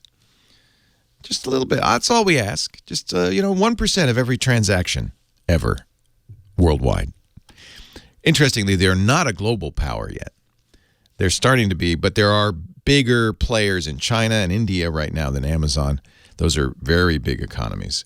And so Amazon's biggest challenge at this point is how do they go more global? And that's actually difficult because of privacy regulations, national regulations that require servers be hosted in those countries. Things like that are making it a little bit more challenging. And in fact, I don't think that's a bad thing. This is going to be a conversation we'll have over the next 10 years, but have these tech companies gotten too big and too powerful? And there are many people who think that's the case. Hey, I appreciate the call. Thank you very much. Leo Laporte, the tech guy. Let's take a little teensy-weensy break. Come back with more of your calls right after this.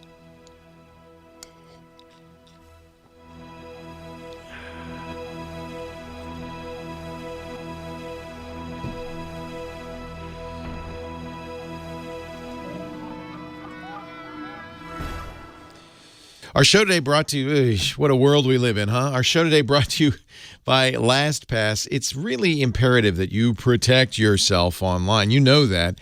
And, of course, one of the real issues with security is passwords. We see data breaches all the time. I think of people who had Starwood Group accounts, right, and use that password, because that doesn't have to be secure, right? Use that password on 100 other sites. And now that Starwood's been hacked, all those other sites are vulnerable as well. A password manager is what you need to protect you. And if you're in business, that goes double. LastPass is the password manager. It's the one I use. I've used it for a decade. It's one Steve Gibson uses. That should be telling. It's the one we use at work here. We use LastPass Enterprise. It lets employees share passwords, use passwords without letting them run wild. It keeps access to corporate data secure. Every employee gets their own secure vault for managing and accessing passwords. You can share a password without giving the employee the password, which is very handy. That means they can't then pass it along to their buddy. You can set master password requirements, enable password resets, restrict access when needed. When an employee leaves, they lose access. We believe in LastPass so much, we give every employee at TWiT a LastPass personal account and a LastPass enterprise account. They get both free.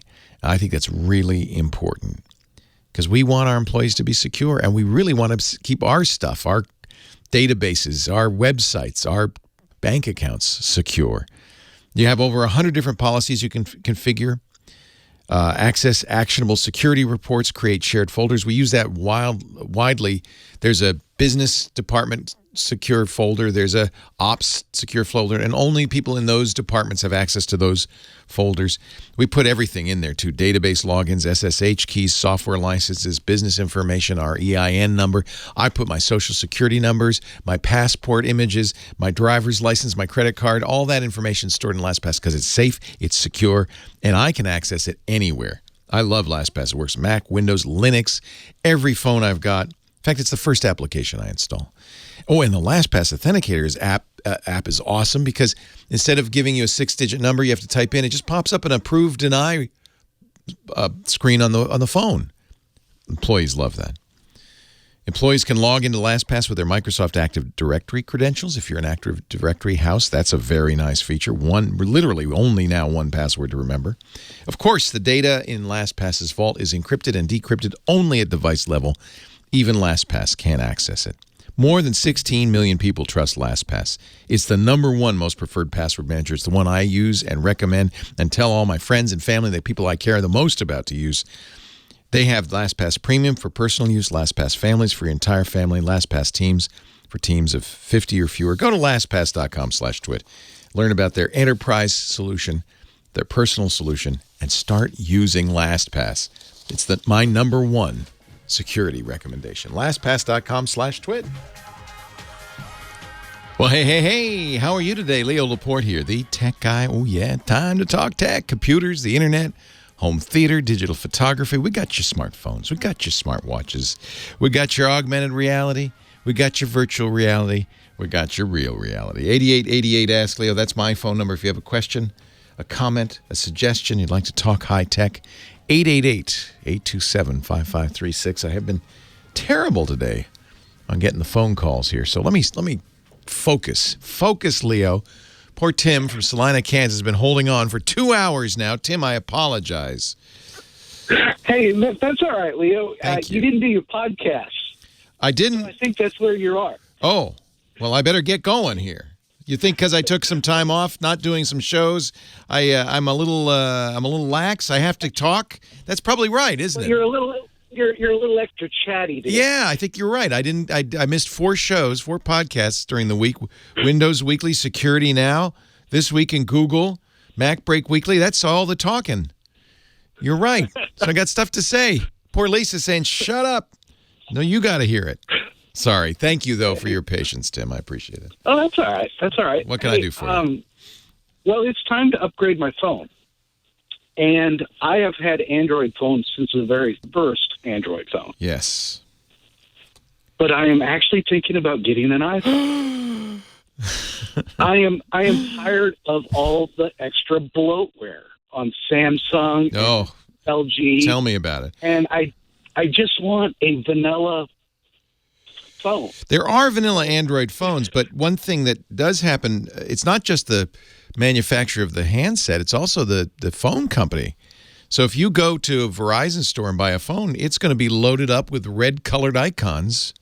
All the Verizon software, AT&T, T-Mobile even, they all put their software on there because it turns out having an icon on your home screen is solid gold. So the way to avoid that is buying a phone direct. Like if you, for instance, if you wanted to stay with Android, got a Pixel, the Pixels are now highly discounted, which is a little frustrating for those of us who bought them in the first few weeks. So you can get pretty good deals. And just don't get it from a carrier. Even if you do get it from a carrier, Verizon has a very good deal, for instance. It might save you a couple $100. You can disable or, in most cases, uninstall the apps that they provide. So you can clean it up. However, you're right. Apple doesn't have this problem. Apple's market clout means they can tell Verizon and AT&T and T-Mobile and Sprint, don't put your stuff on our phone. And so all Apple iPhones have the same exact experience, which is really better, I think, for consumers. So what can I do to help you either stay in the Android world or move to the iPhone world?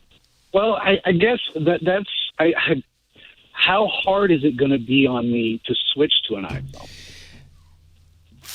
Well, it's the same issue Mac to PC. It's going to be a little different. There'll be a learning curve. For instance, the way notifications work on Android is very different from how they work on the iPhone. Going into the Settings app on the iPhone requires actually launching an app. On Android, it's just a pull-down menu. And then once you get into Settings, Apple will initially seem extremely confusing to you. Frankly, it's confusing to iPhone users as well. Apple has, this is a problem with the old platforms. As a platform ages, you just throw new stuff in, And you get so much stuff, and it's like spaghetti. It just all so the settings app on iPhones is really a mess. But just like on Android, you'll end up using the search tool within settings to find the setting you're looking for. The biggest thing that you're going to not like is the constraints placed on the iPhone home screen. The iPhone is very simple. It hasn't changed much since 2007. Each application gets one and only one icon on your home screens that can be put in a folder. They added that finally, but it's in a folder. You can't have two of them. On Android, you can have an icon on the desktop and in a folder. There are no widgets. All you have is a grid of icons on an iPhone or icons plus folders. So it's an organization and information display on the iPhone is considerably constrained. On the other hand, I think, once you get to using it, the phone works the same, the text messaging's the same, the camera's the same. There is a little issue with Apple's Messages, which is their text messaging program. Apple uses it to kind of promote iPhones, so people who you message with iPhones will have a better experience than people on Android phones that you message. And by the way, the Android phone folks are green bubbles. The iPhone folks are blue bubbles. That's a complicated thing, but you'll notice immediately. It's actually harder to get out of the Apple ecosystem than getting into it. Getting into it's pretty easy. It's like a nice warm bath. You can just dip yourself in because Apple wants you to stay. They do have the best smartwatch platform, far better than Android Wear. So if you decide you want to try an Apple Watch, that'll pair nicely with your iPhone and give you additional nice features. I like my Apple Watch. In general, computers are computers. They're all going to do the same thing. They're just going to do it in slightly different ways. So for the first week or two, you'll be in bizarro land. But by the time you get used to it, it's not so different. I use both all the time. I carry both a Pixel 3 XL and an iPhone XS Max in my pocket at all times. And I don't have any difficulty moving back and forth. It's pretty straightforward. It just takes a little time. All right. I think you'll like it, but I would say take the best camera easily of any phone out there now is the Pixel 3. Unbelievable, especially with that night shot. Better than Samsung, better than Apple, better than anybody. So if problem is I'm on Sprint, and so I can't get the Pixel 3 through Sprint. Yeah. Yeah. And Sprint is also bad at putting all those yellow icons on your phone. I know what you mean. So, yeah, you know what? No one ever went wrong buying an iPhone. Let me tell you the advantages. More secure, more private.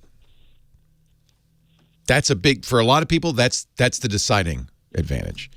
The iPhone is more secure because Apple tightly controls the ecosystem. And it's more private because Apple makes money selling you hardware, not selling your information to advertisers.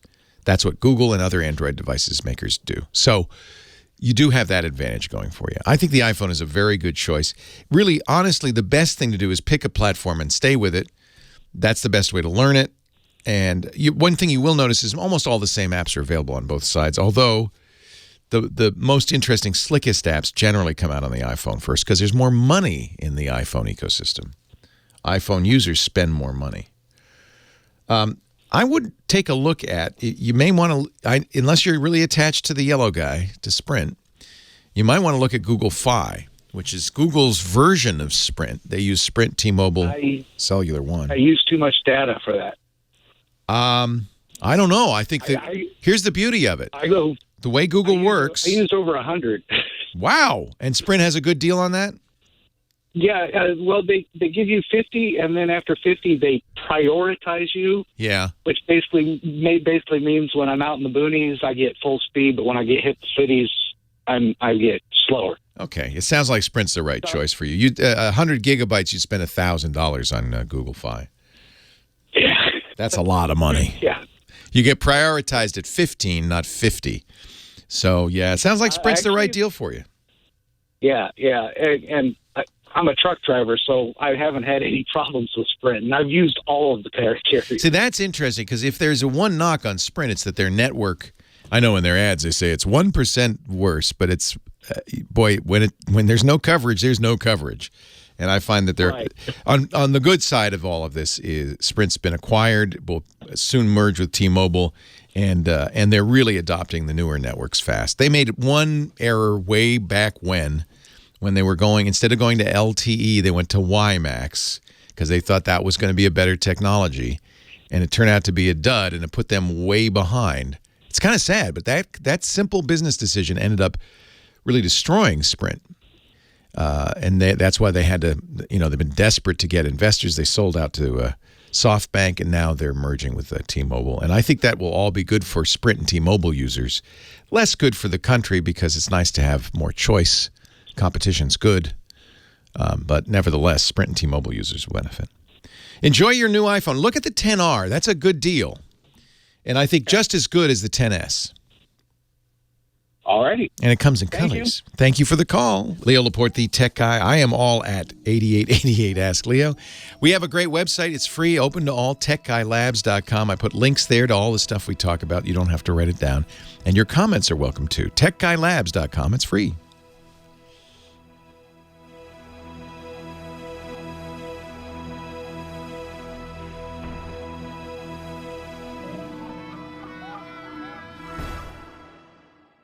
Leo Laporte, the tech guy. Back to the phones we go. And line 2 is Kathy in Laurel, Maryland. Hi, Kathy.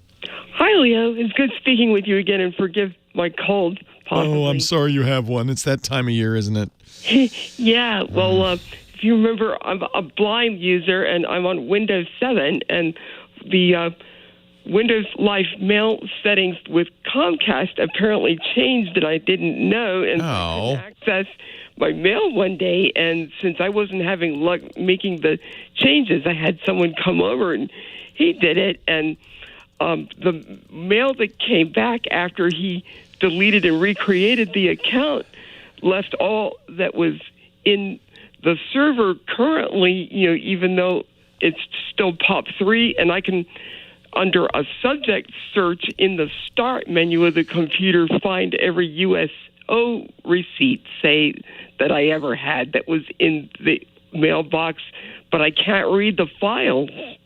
It says, one time I tried unplugging the router to see what it would say, and it said something about a Reg A error. Okay. Or otherwise. So there's two different issues here. So Comcast changed their settings. You had somebody come over and configure it. There's two different email settings. Two different kinds of servers. The old kind is POP or POP3. That's what you talked about, Post Office Protocol. More modern is IMAP. Comcast offers both. And you're saying your friend set it up for POP access. He did, because that's what it was originally. I would set it to IMAP unless you know you want POP access. Comcast says, quote, using POP to retrieve email will cause a less than optimal experience. Yeah, I read that. Yeah. So they strongly recommend IMAP.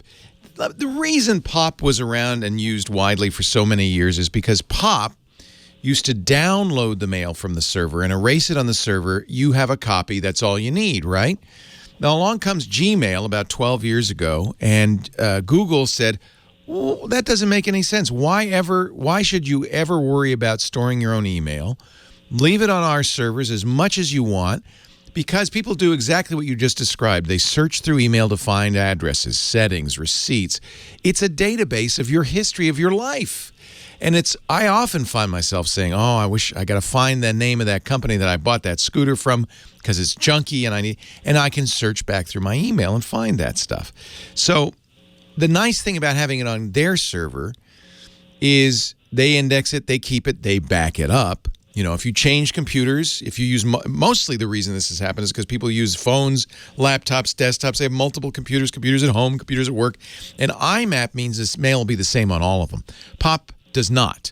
POP means you have one computer with all your email, and that's the only place. So it's really an old-fashioned protocol. It used to be internet service providers preferred it because it didn't waste their disk space.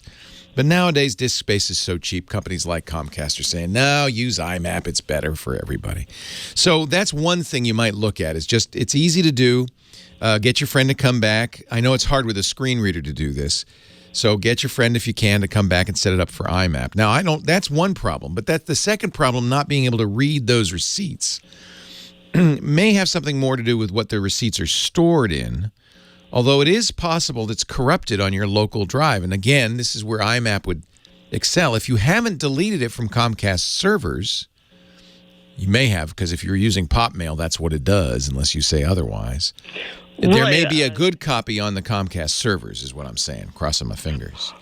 Well, I kind of don't think so, because you were deleting it. Right. Yeah.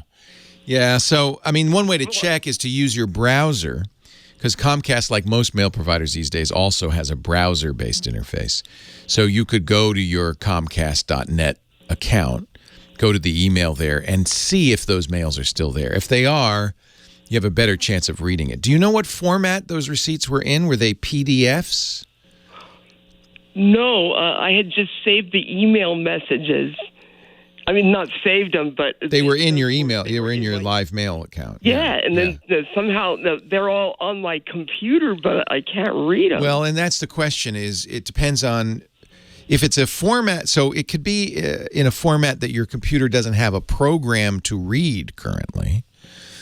Do you know what the file name extension is? You know, the 3 letters after the dot? I think .eml. So those are just plain text emails. Those should be readable.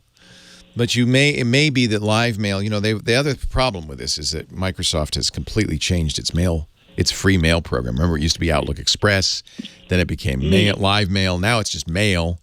And as they change it over time, it may be that they can't read that EML format anymore. But EML format is, unless Microsoft's doing something funny, and goodness knows they could, plain text format. So if you can find that file, you might just be able to open it in Notepad.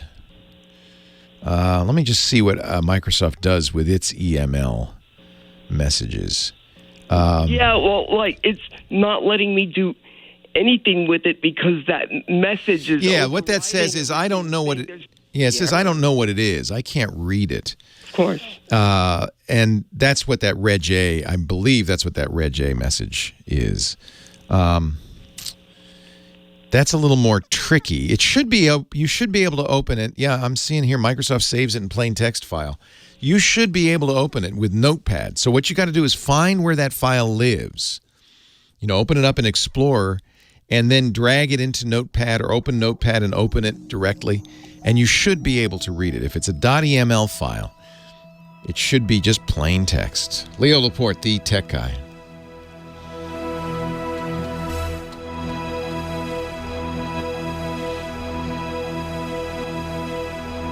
Yeah, that's a tough one, Kathy, because that's why we don't recommend POP anymore. That's the only copy that exists anymore of that USO receipt. So if you can't read it, you're kind of... I can't even delete them anymore now. See, I wonder where they live and what's been going on with them. This is why you should get that friend back and make it IMAP. That way, at least there'll always be a good copy stored on Comcast servers. Right. And if you change computers, which you will at some point, you don't have to think about it, right? Mm-hmm. Now you've got one copy, you got to back it up and restore it. And if it's damaged, which it might be, you're not going to be able to read those. So thankfully I printed out everything. Oh, thank goodness. Oh, that's good. So you're not. That's a good form of backup, by the way. Even if you're blind, that's a good form of backup. Did you print them in Braille or you just? Oh, for the receipts, I did it in print because I need them for tax purposes. I see. Yeah, the IRS is not good at reading Braille, I'm sure.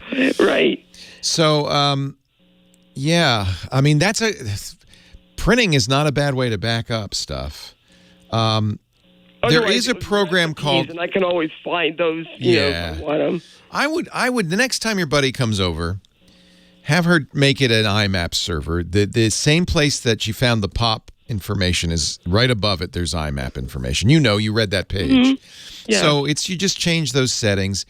You'll be happier. It won't delete your mail. It'll keep a copy. If you change computers, your mail will still be there. And then your next task is to figure out how to save that mail that's on your hard drive. One solution the chat room's suggesting might work. Thunderbird, which unfortunately is no longer supported, but was a very good email client, does read those EML files. So you might be able to download, install Thunderbird, and then search. You'll have to use Thunderbird. This might be a friend's job too. I don't know. You figure out how to point Thunderbird to your Outlook Live Mail, Windows Live Mail, and import it. And it may then, somebody's saying he found John in Florida says he was able to find a Thunderbird plugin that would automatically do that. That would be the easiest, because then you could automatically import your Thunderbird email or your Live Mail email into Thunderbird, and that might be sufficient to save the data. But it may also be the case that the mail store is corrupted somehow, and that's why you can't read it. And if that's the case, then, that's probably too late. Right. Okay, well, I really appreciate the input. Anytime, Kathy. I'm glad to talk to you. Thanks. My pleasure. Bye. See ya.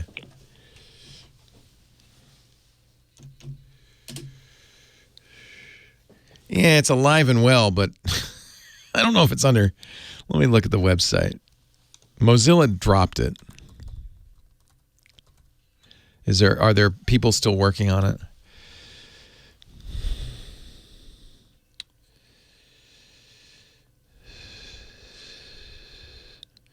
Well, it's still Mozilla. It does look like they are keeping it up to date. All right, maybe that's changed, because for a while,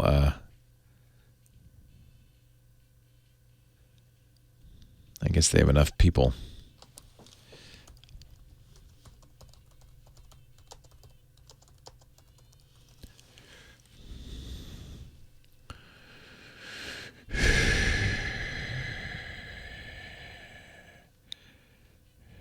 I guess it's being continued to be updated. That's good. I will stop saying Thunderbird is dead. Mozilla had announced they were going to stop development.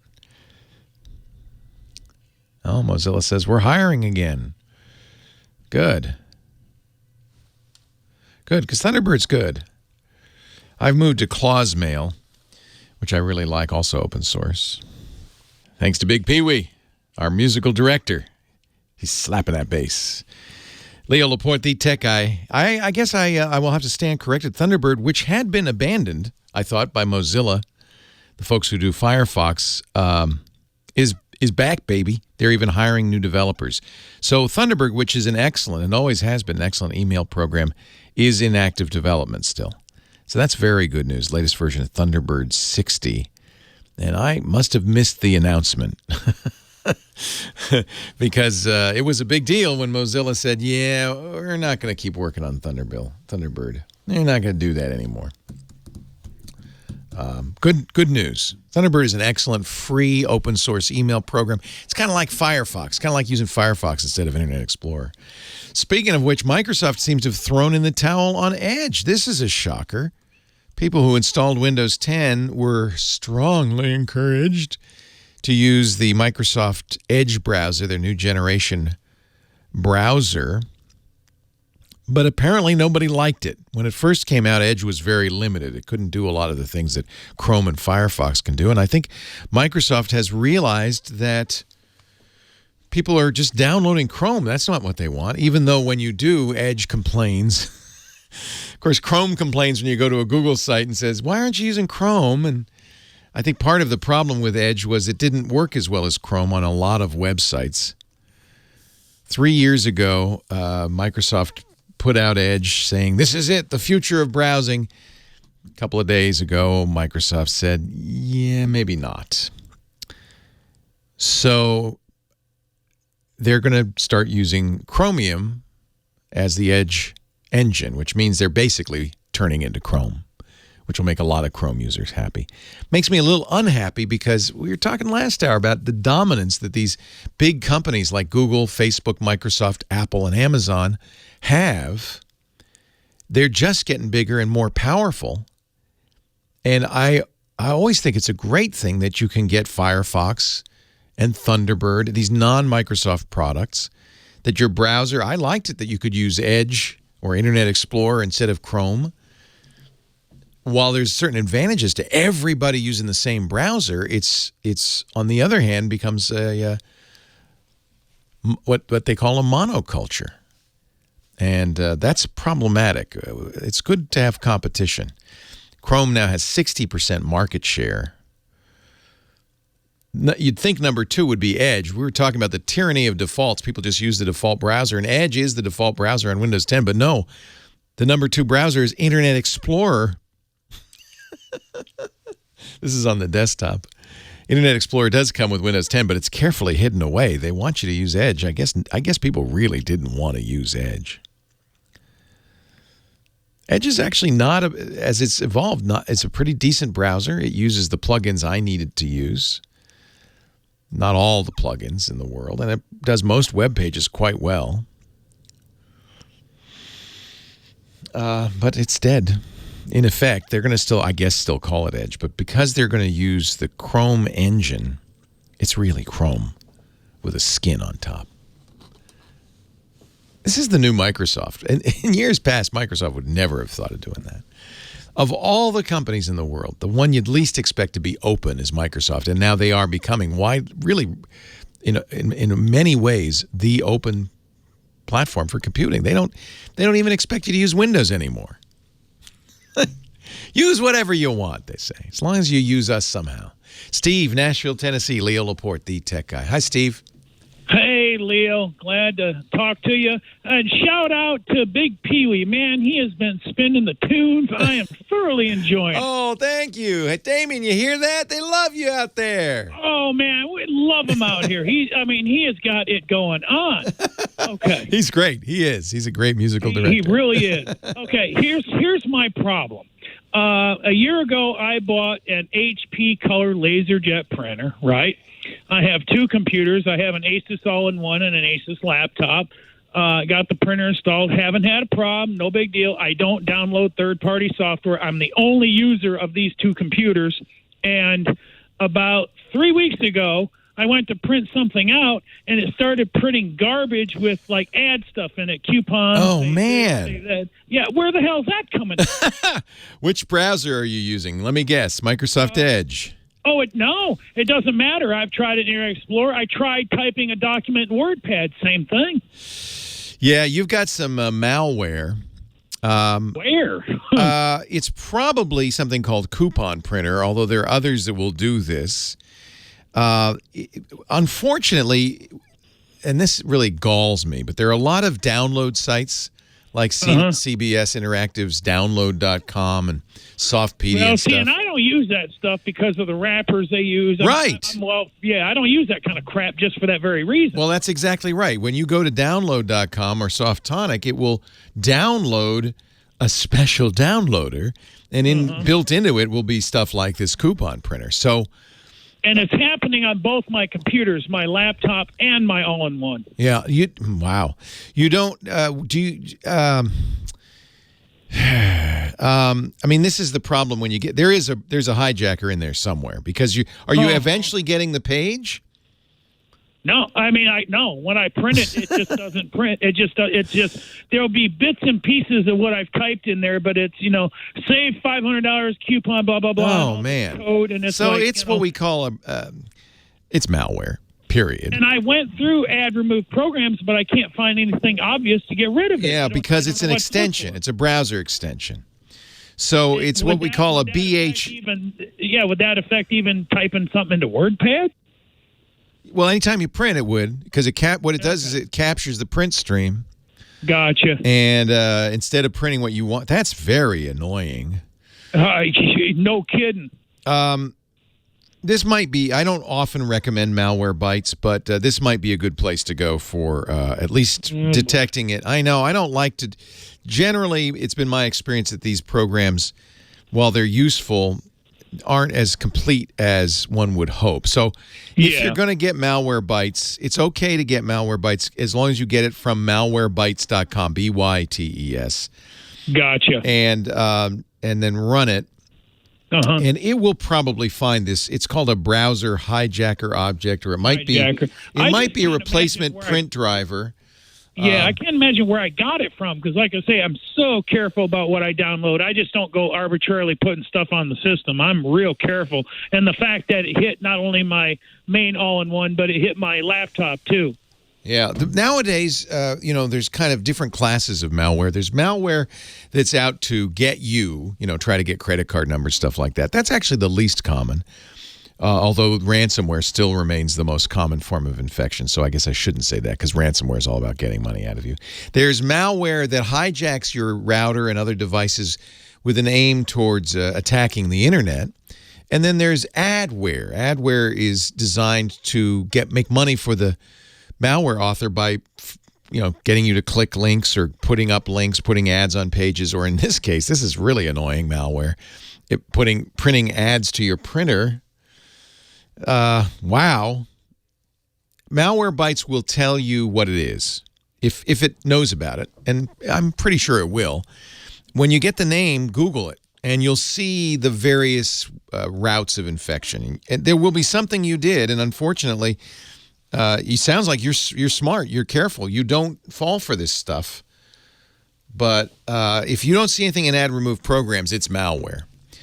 That's one of the definitions of malware. It doesn't give you a chance to uninstall it. But if you don't see coupon printer or something like that in your ad remove programs, then it does sound like something's infecting your system. Malwarebytes will detect it and remove it. The reason I don't often recommend it is because there may be other stuff there that Malwarebytes doesn't detect, and you might be, operating just, I'm all fixed, everything's fine, and instead you're still infected. So that's not good. I would at least be careful from now on. Leo Laporte, the tech guy. Printer Exploitation Toolkit. I appreciate that love. Oh, isn't that nice? Yeah. It's true. That's good. Thank you. Turn the dick around. Dick DeBartolo. I'm sorry, the beat around. Mad's maddest writer and our disco fool. Hello, Dickie D. Leo, how are you? How was your visit to the city? I'm sorry we didn't get together. We were a whirlwind trip, but I did say hi to Bruce Springsteen for you. Oh, good. Okay, very good. It was a lot of fun. It was cold. You were right. You gave me the weather forecast ahead of time, and I appreciate it. I'm sorry but I didn't get to make it to Disneyland. I hear it's colder now, though. So. Oh, it is. I apologize. You can see the frost coming from my mustache. Dick is Mad's maddest writer, has been for decades. He's also a gadget hound, a gizmo wizard, if you will, and joins us each week with interesting, useful gadgets for us. What do you have for us this week? Yeah, well, you know what? Two things I'm taking to see. Are you going to CES? Last time you saw I wish I were, but I'm... Oh, you're not? Well, it's too short notice. I should have planned it better. Oh, okay. So you're going for me. You're our eyes and ears on CES. It's the big Las Vegas. It used to stand for Consumer Electronics Show, but now they say it stands for nothing. Oh, do they? Kind of like me. It's a good thing. No, you stand for a lot. I'll tell you that. I stand for the right to buy. Yeah, exactly. So you're going to go. You're excited about this? Excited? No. This is, I think, year 30. Oh, so see, this is why I thought at some point I didn't have to go anymore. But now I'm thinking I'm kind of missing it. It's a zoo. It's crazy. It's insane. No one can cover it. Yeah, they are expecting 177,000 people this time. That's saying something. When every other trade show is dying, CES is growing. It is. And so the thing I am going to talk about are business cards. When you go to CES, you get 1,000 business cards, and I come home and I put them in a hotel, in the hotel drawer, and then in the suitcase, and then I put some of them in my jacket, and they're all over the place. So actually, Chad put me onto this. The business card filing cabinet. Okay. Is this a physical thing? Yes, Leo. It is like a big filing cabinet scaled down. It holds 800 business cards. In alphabetical order. Well, you have to do the alphabet. I wish you could throw them in there. And when you opened it, they were in alphabetical order. But they're not. For some strange reason, there's a digital clock on the top drawer. But Leo, wait a minute. So it's got a clock too? It has a little clock. That's so cute. It's very cute. But the thing that I found that I'm excited to bring with me is I carry a lot of business cards. And, you take them out and you have, sometimes they're in an envelope. Sometimes I have a little leather folder. On Amazon, I found a miniature aluminum suitcase that looks just like the. Well, you are ready for CES. Yes. It's business card sized? It's business card sized. hysterical. It's stainless steel. Yeah. It is so, I think people, and it has little click open pads on the side and a little handle. I think when you open your business cards, and people are going to say, "What in the world?" And I had it custom made. I think you should get a little tiny handcuff to handcuff it to your pinky. Oh, that's a great idea. So then people will know how valuable those cards are.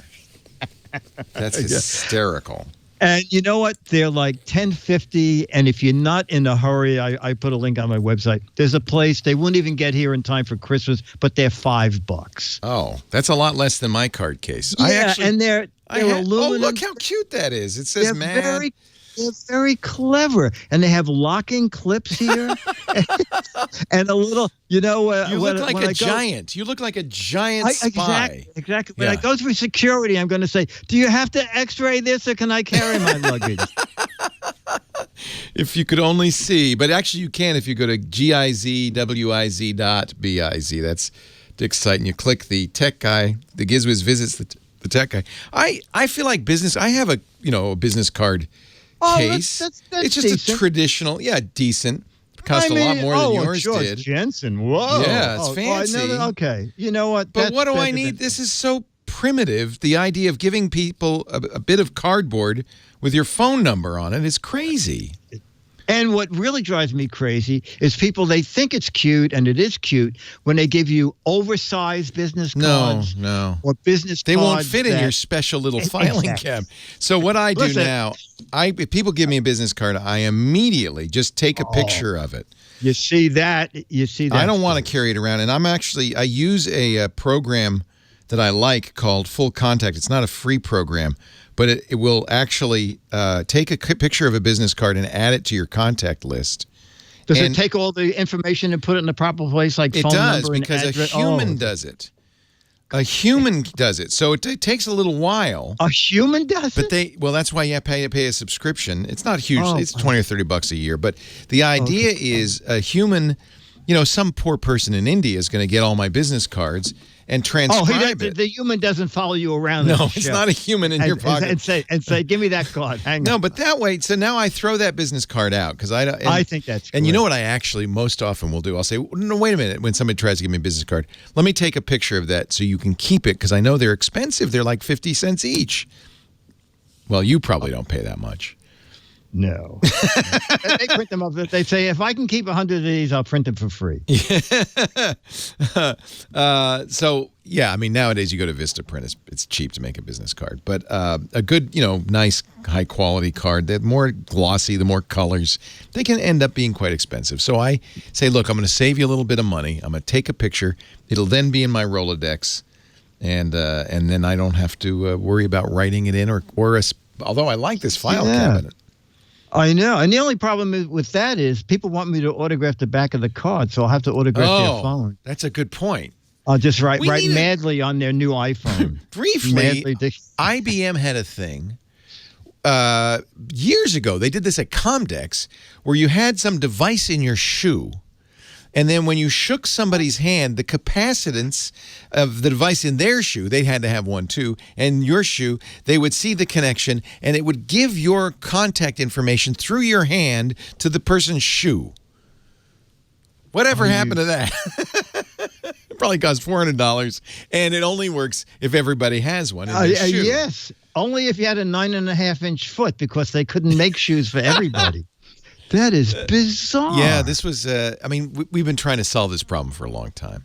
There just isn't a good way to do it. I guess business cards are still the best, but I don't want to keep them. I don't want to come home with a suitcase full. No, I think that solution Although is that little file cabinet's cabinet's pretty cute. The little file cabinet is cute, and my little carry case is cute, I too. love your carry case. I bet people remember you.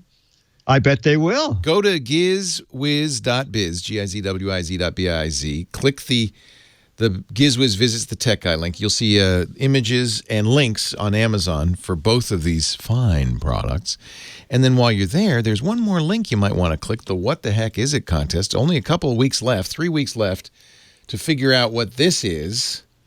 It's a close-up picture of something on the website. If you can identify it, you're in the running for an autographed copy of Mad Magazine. Funny thing is, even if you identify it wrong, you're in the running for the 20 Dumbest of 2018. Second week in a row, the president's had the cover. Second year in a row, the president's had the cover on that. Yeah, I think. exactly. Yep. I wonder why. He never talks about how many Mad Magazine covers he's had. He doesn't. No, I don't know why. I'm not quite sure why. Dick DeBartolo, gizwiz.biz. Don't forget his podcast, gizwiz.tv. Thank you, Dickie D. Okay, buddy. See you next week. Yeah, before you go to CES, and then we'll get a CES update when you come back. Oh, okay. Take care. Thank you, Dickie D. Bye. Thanks once again, Damien, Big Pee-wee, for spinning the discs. To our phone angel, Kim Schaffer, for answering the calls. Thanks to you for calling. Leo Laporte, the Tech Guy. Have a great geek week. Well, that's it for the Tech Guy Show for today. Thank you so much for being here. And don't forget, TWIT, T-W-I-T. It stands for This Week in Tech, and you'll find it at twit.tv, including the podcasts for this show. We talk about Windows on Windows Weekly, Macintosh on Mac Break Weekly, iPads, iPhones, Apple Watches on iOS Today, security on Security Now. I mean, I can go on and on and on. And, of course, the big show every Sunday afternoon, This Week in Tech. You'll find it all at twit.tv. And I'll be back next week with another great Tech Guys show. Thanks for joining me. We'll see you next time.